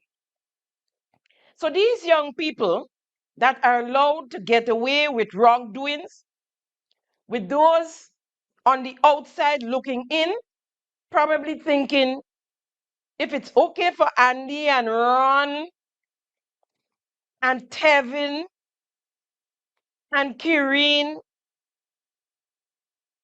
and Mr. Batiste and all the others to get away with wrongdoings, then why not? Case in point, the young man in St. Andrew, Northeast. But he got arrested and charged. He's now on bail. Hmm?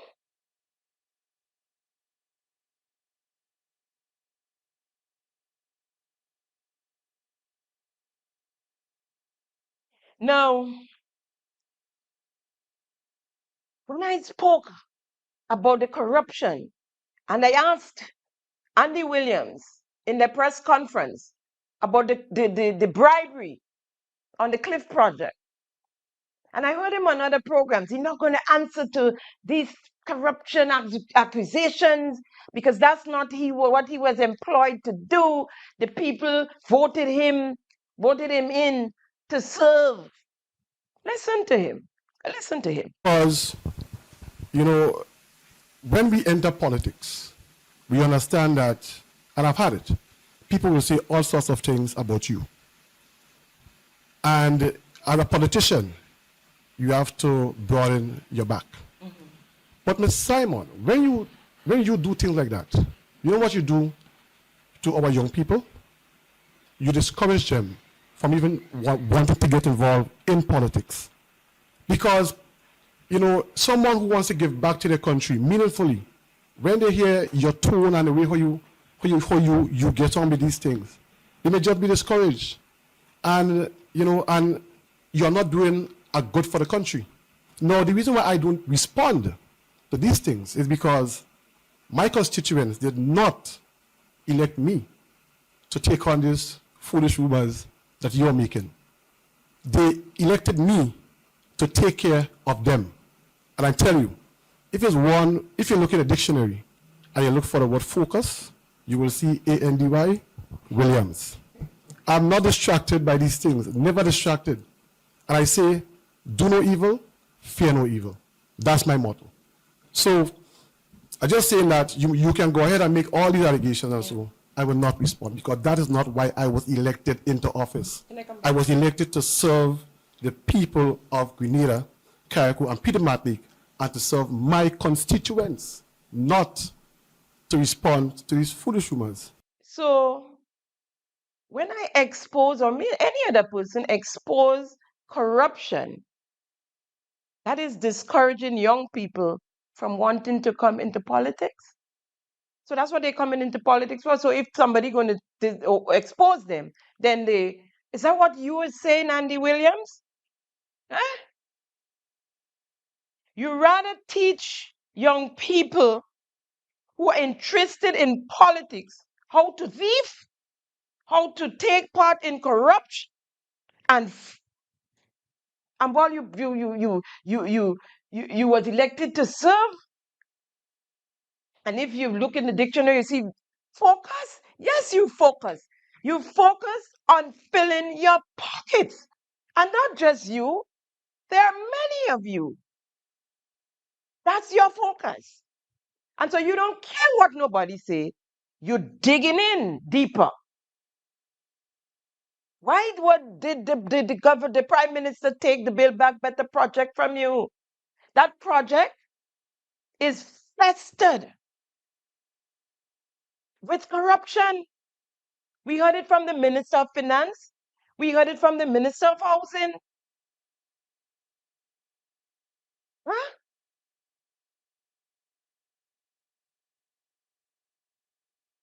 How to take part in corruption. Is that what we're teaching our young people? The Prime Minister spoke of briefcase and Van Brink and hoodwink. I guess he's getting into stand-up comedy now. So he's looking for laughs. But let's hear him. There is no corruption and wastage and bubble that has plagued this country as it did over the last 25 years. There is no man in briefcase in Switzerland.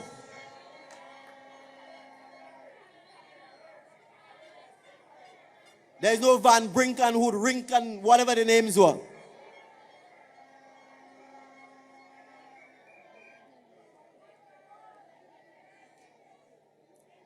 I want you to understand, the people behind me here are sacrificing because they love this country.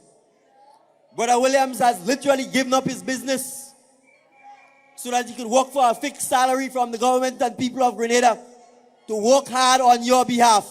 That is the kind of commitment you have. So it's okay to continue the corruption, right? By the way, Van Brink didn't take no money from Grenadians. Van Brink had an offshore bank, right? It was corruption. He was embezzling customers' money and so. But to call on Van Brink You could see you don't know the history of Grenada and what went on when. But anyway, we have our own homegrown Van Brink and Hoodwink here in Grenada. And by the way, sir, Hotspot was already bankrupt. And is it true, Andy Williams, when asked by an acquaintance why politics, his answer was the money. The money? According to you, Prime Minister, all he wanted to do was serve, give up his business to serve. Then why 6 months after entering office, you all had to give him $300,000 out of the MSME money to start paying bills, people he was owing? $300,000. First up, 6 months later, the MSME monies. And that set was for small hoteliers, right? The maximum amount to get was 300,000. You all gave Andy 300 illegally so. And 2 months after that, $3 million loan from GDP coffers. Didn't you say, Prime Minister, that GDP was not to loan things like that, basically? And it was for the farmers and the fisher folks? Is that you speaking there now? One obvious way of doing that is addressing our lending institutions, like the Grenada Development Bank, which we say on an NDC will be focused on the productive sectors. GDB should be the ones giving loans to fishermen. GDB should be the ones giving loans to our farmers. GDB should be the ones giving loans to our agro processors. GDB should not be involved in giving loans to buy vehicles or frankly to even buy homes. That is for commercial and retail banking. You are a development bank. Your job is to back and support our businessmen and women who are the ones that will provide the employment to our fellow Grenadians so that they can go and get a loan from a commercial or retail bank.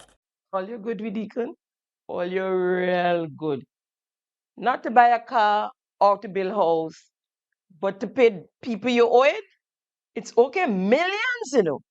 And you said he gave up his business. He gave up his business to come into government where there's easy money. And look how you give him the people's money to pay his debts. Next clip. Let's appreciate something. The other issues we have to tackle. The cost of energy. The cost of electricity is high, we accept that. But we have to deal with the reality.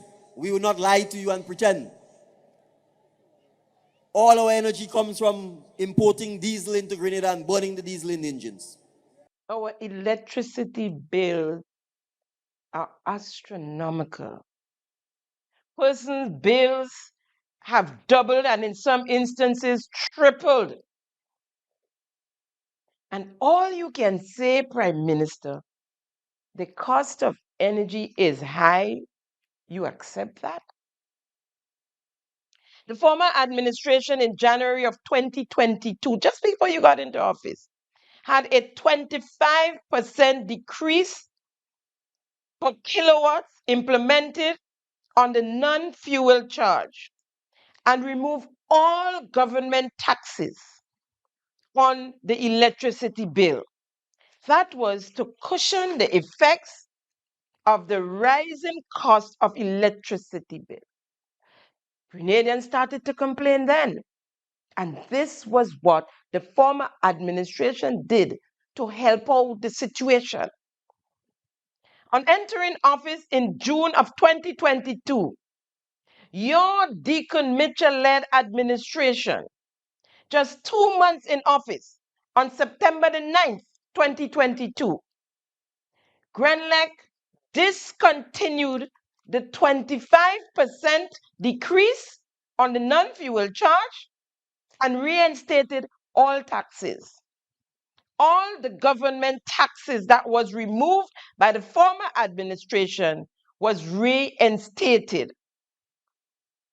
With all of that, Prime Minister, who is the line minister, DeCep Mitchell, the line minister for that ministry as well, said that the shareholders needed to make their profit. We all are shareholders. Don't forget, we own the government, and people of Grenada own Grand Lake. But I mean, we're the little thing. We ain't put no money up. We just get it because, So it's okay for the big shareholders to make their monies while we pay these exorbitant bills. As if that wasn't enough. Sometime in July 2025, we were warned by Grand Lake that as of the 25th of August 2025, electricity prices will go up further. And indeed, energy prices continue to spiral up. Patrons were anticipating some sort of cushioning coming out of the 2026 budget presentation delivered by the Minister of Finance, Dennis Cornwall. Here's what we got. Citizens will receive a $10 monthly electricity subsidy if they use less than 99 kilowatts, and a 50% VAT reduction for consumption between 99 and 150 kilowatts. But guess what?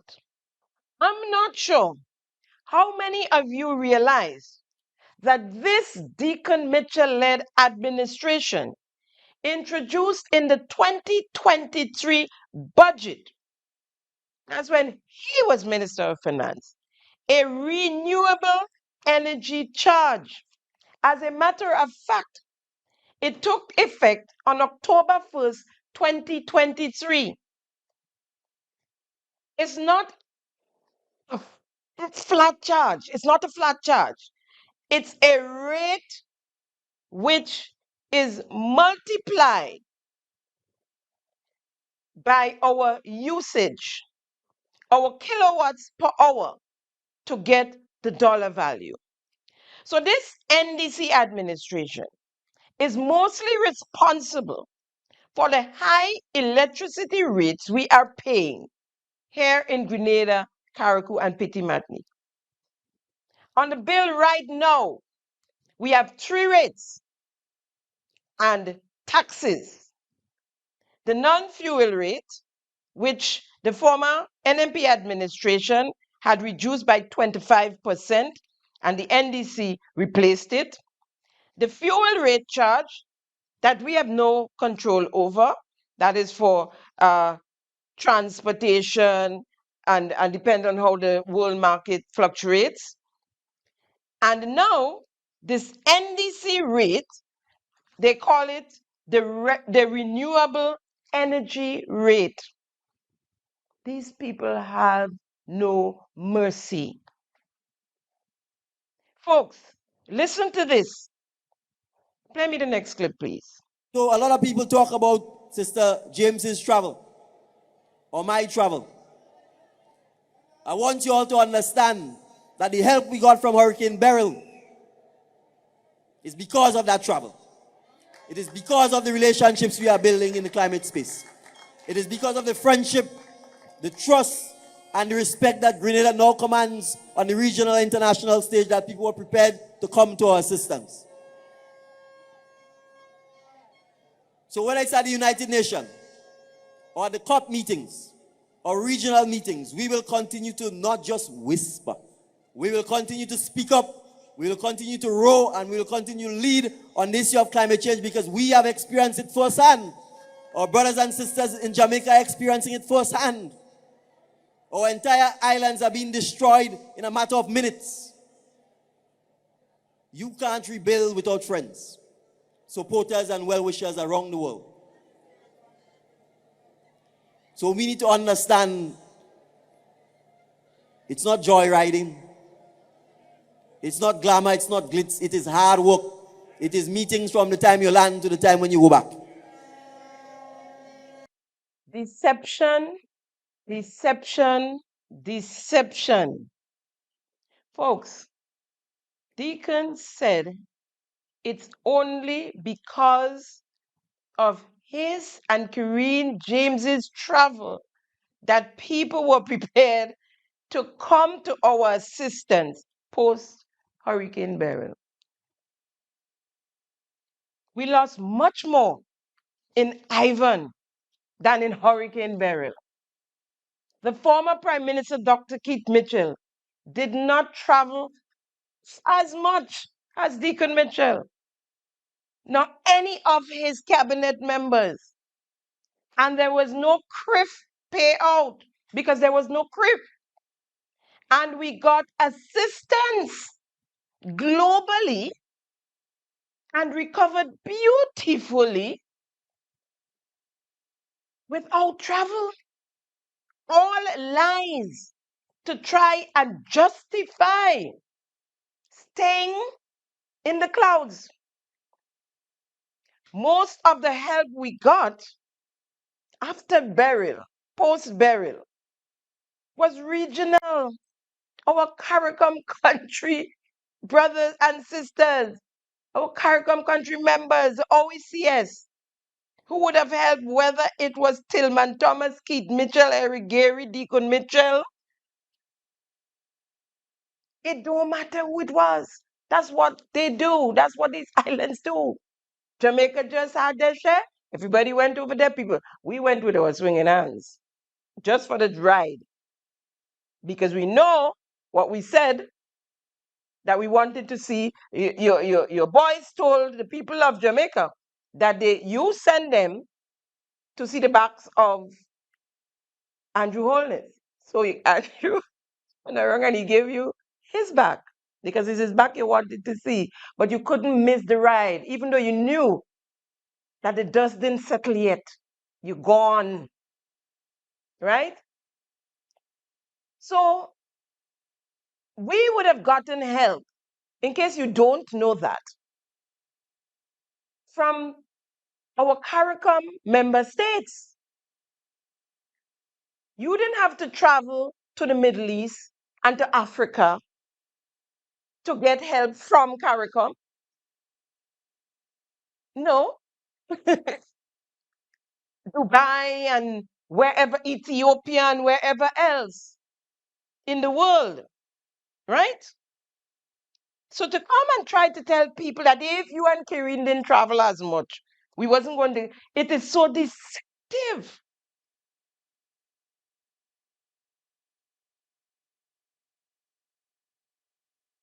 Prime Minister Deacon Mitchell, you are prepared to lie your way into the next, through the election and into office? Is that the plan? Is it not joyriding? You said it's not joyriding. It is meetings from the time you reach to the time you're ready to go back. You fooling. This is the age of the World Wide Web. And folks, if you look on your screen, you'd see him whining and dining, dancing, holding hands, loving up, having a great, good, big time. Dubai to gala, galaing in Dubai with Mr. Lee. All you remember that? When he was supposed to be in the UK. And all you remember when he was missing and then he landed up in Guyana, Licky-Ticky. Let's have a look at Licky-Ticky, man.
most of that licky-ticky affair is our new honorary consul in Guyana to Grenada.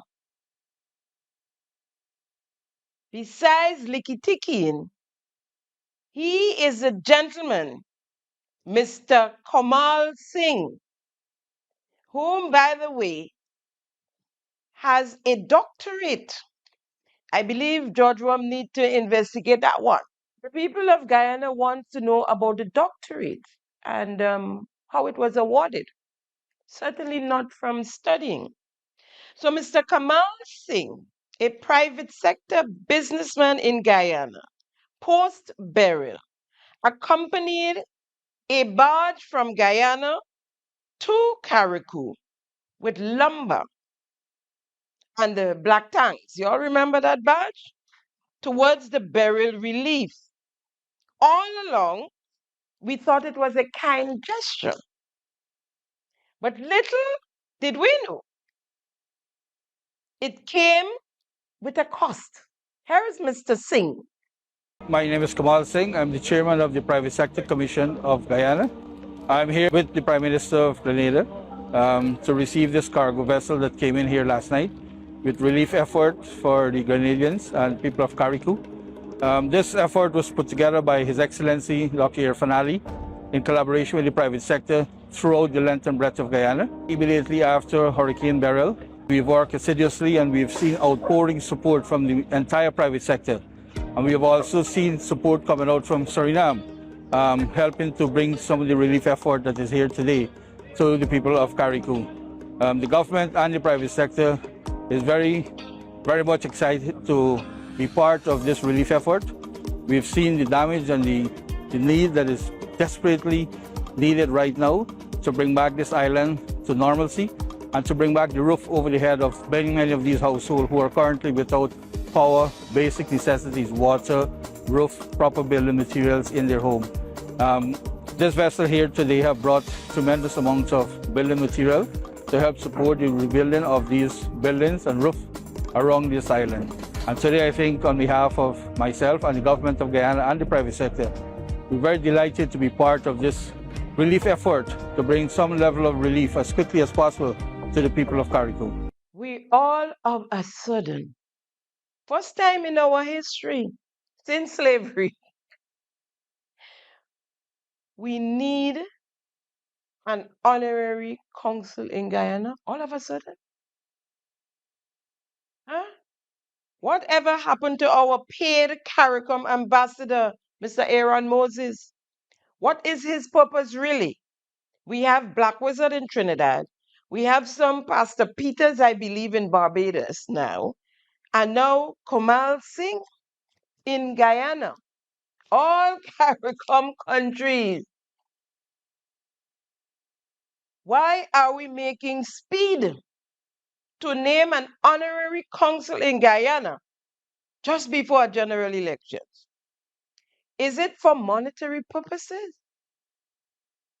In exchanging for diplomatic passport? If you look on the screen, you'll see photos of the unveiling of our office, our office of the consulate of Grenada in Guyana. Kamal Singh is the founder and CEO of Geico Construction Inc., Guyana, which is a diverse and innovative local company. Geico has been a pioneer in many industries, such as oil and gas, waste management, marine, and agriculture. Currently serves as chairman of the Private Sector Commission of Guyana, chairman of the Shipping Association of Guyana, and a board member of the CARICOM Private Sector Organization. Additionally, he serves as CEO, chairman, and company secretary of many of his joint venture companies. He received an honorary doctorate from the University of Manipur in India. Let's talk CRIF. First, let's hear what Prime Minister DeCep Mitchell had to say on CRIF. So I want you to understand this, and I've said it. When we got into office, the Ministry of Finance said to me, and they said to Brother Cornwall, we are paying a lot of premiums for this catastrophic risk insurance, and we've never gotten a payout. We've had floods, landslides. Are we sure we want to continue paying this catastrophic risk insurance? I said, not only are we paying it, we're going to expand it. So we got insurance for Nawassa. We got insurance for Grenlec. So that when Hurricane Beryl came, that is how we got the payout for Nawassa. That is how we got the payout for Grenlec. That is how we got the payout for the country. In fact, in the case of Nawassa, they probably had paid the premium maybe just before the hurricane hit. More lies, more deception. They never got a payout because they never applied for a payout. We didn't need to pay out. Right? When we had a little storm, and so the government took care of that. Right? They had resources to take care of that. According to Prime Minister DeCep Mitchell, the workers told him and Cornwall to stop paying the CRIF insurance. Does that sound correct to you guys? And why Minister Cornwall? He was not the Minister of Finance then. He was the Minister of Infrastructure. You were the minister, so okay, they might have told you if you say they told you. But where Cornwall coming in that? A liar has no memory, just saying all kind of things for people to believe and throwing things out there who believe, do it, stick on, right? So they tell him to stop paying because we never had a payout. So anyways, according to Prime Minister DeCep Mitchell, they were paying the premium and the workers thought they should stop. Now, according to Ron Redhead, the liar, he had said in that place where they go to lie, that ride along place, that the government, when they came into office, were not paying the premium, right? And I would quote what he said. Let's accept the fact that this had to be done post Hurricane Ivan. And even when Hurricane Emily affected Grenada, I didn't hear any payout by CRIF. Subsequently, which was the year in 2005, whether it happened or not, I stand to be corrected, but I did not hear any payout.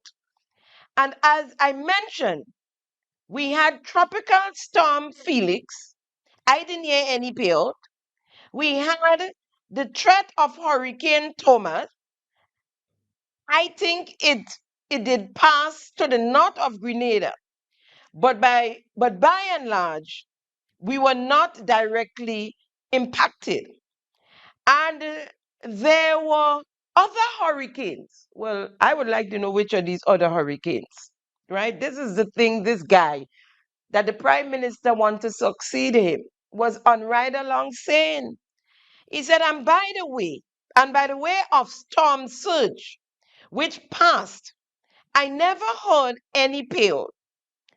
Now we inherited a situation where we were under CRIF, but the previous administration certainly were not making payments, and by and large had to rely on external sources to be able to assist in making payments. Ron is saying that the previous administration had to ask people on the outside, maybe other governments, to help them, to assist them in making payments for CRIF. Who are these external sources, Ron? So even by way of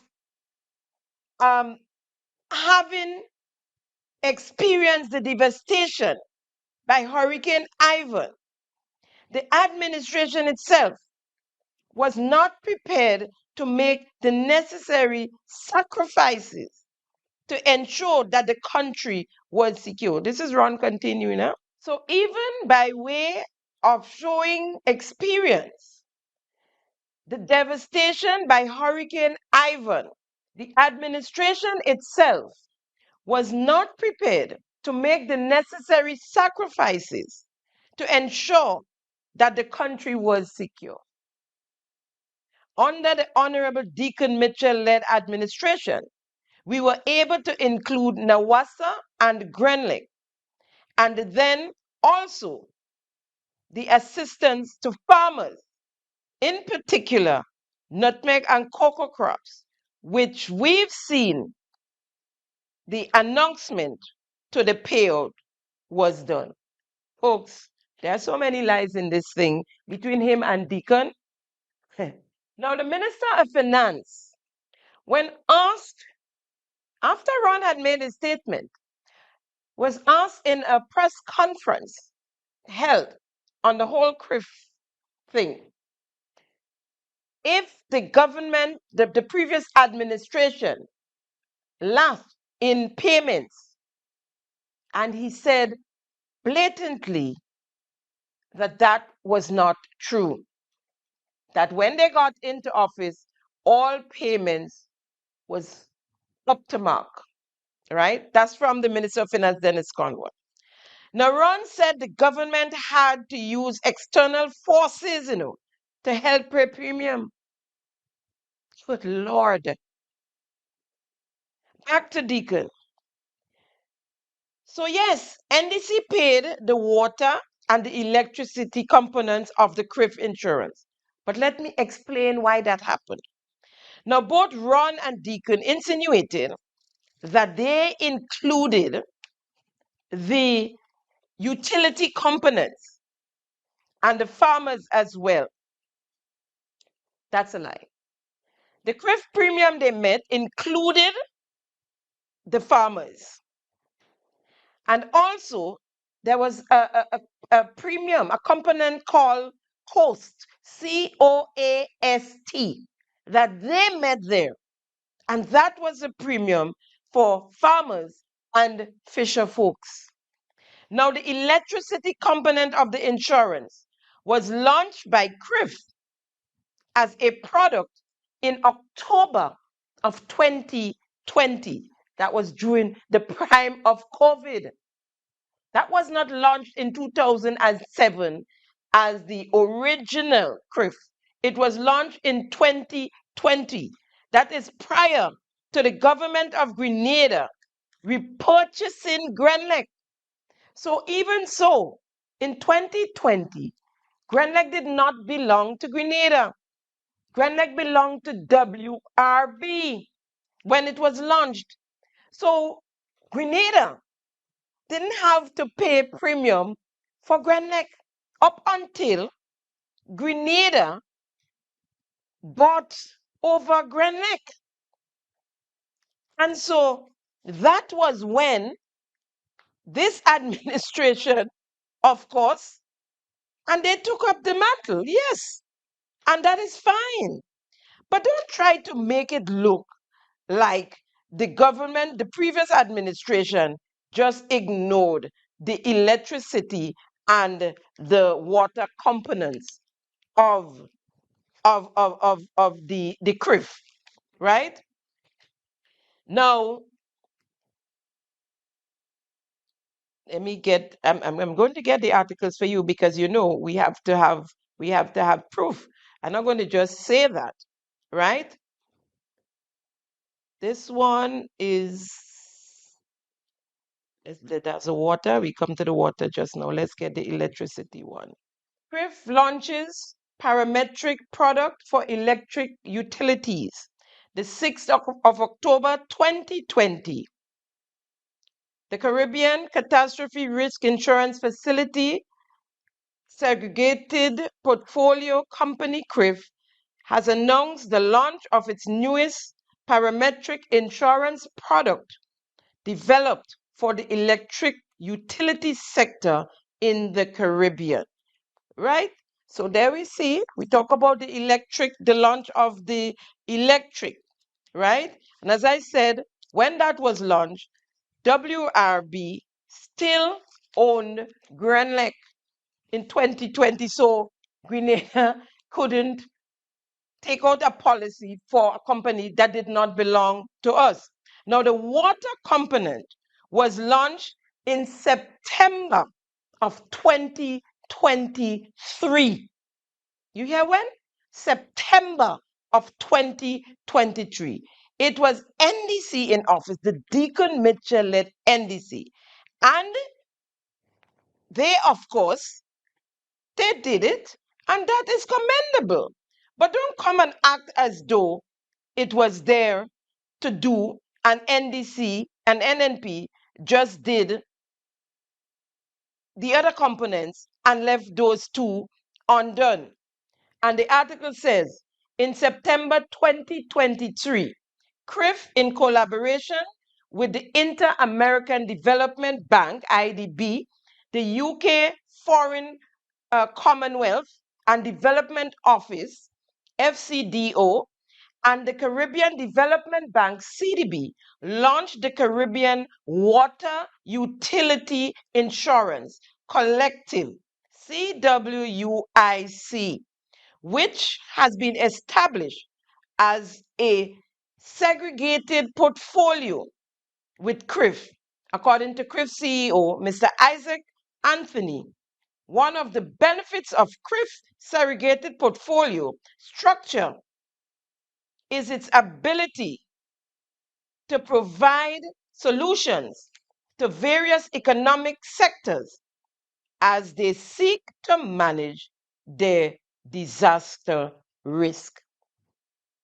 So all the lamenting that the Prime Minister and his successor, Ron Redhead, is making is fake, is false, is deceptive, is misleading, to say the least.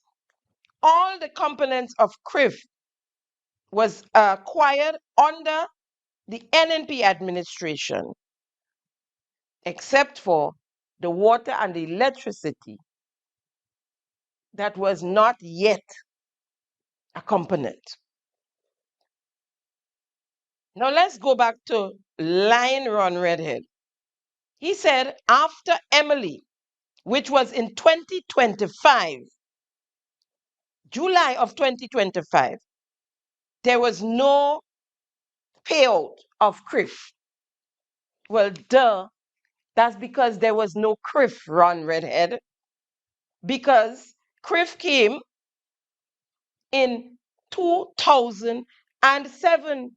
Let's say the chairman of CRIF. Just to remind you, CRIF was established in the year 2007 following Hurricane Ivan in the year 2007, and I know Grenadians will not forget Ivan given the devastation that that particular tropical cyclone caused on your country.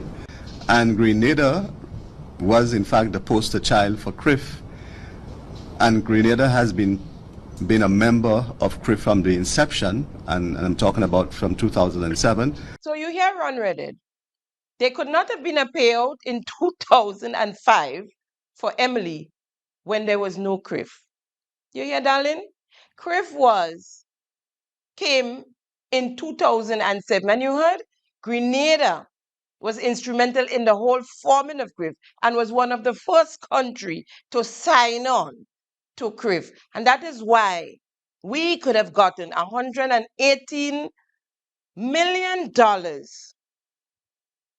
for CRIF,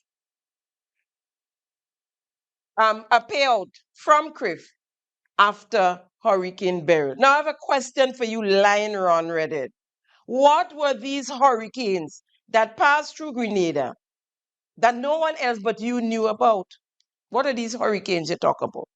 You see, that's why I'm not allowed to use those clips coming from Lie Along, because they've been exposed. They can go there and lie to the people, the few who listens, and think they get away with it. But I'll read transcript from now till Jesus come. But I'll expose their lies. Folks, this here is to be continued because y'all would not believe things to come. That Prime Minister DeCep Mitchell stood up on that stage and said, you all will not believe. But I have some, well, I'll end and wrap up with some questions that I have to ask here. And I have to ask Prime Minister DeCep Mitchell, what about the answer to the U.S. State Department on the storage of the Raiders that was supposed to be stored on Morris Bishop International Airport? Are you still awaiting on technical guidance, sir? To Minister David Andrew, Minister David Andrew, member for St. Andrew Southeast and Minister for Education, sir, has there been a new batch of Imani recruited since the 23rd of June 2022? I believe the answer is no. Then, Minister, how can you explain to the people how is it your son ended up on the Imani payroll? Isn't your son Jevon Andrew at the University of the West Indies in Barbados, Minister? And if so, why is he collecting an Imani stipend of $1,200 per month? Is he not? Is he an Imani? So, Minister, while you kicking young people off the program, you adding your son? Question, to whom it may concern, the Governor General maybe. Is it true an officer of the Integrity Commission walked out of a recent meeting held by the commission to protect his integrity? While I am on integrity, the Integrity Commission, where is the chairperson of the commission? Where does she live? Has she ever had to face a face-to-face meeting with the commission asking for an applicant? Well, it seems like the chairperson of the Public Service Commission has moved on. A notice sent reads, I am to inform that my term as the chairperson of the PSC, that's the Public Service Commission, ended on the 22nd of November.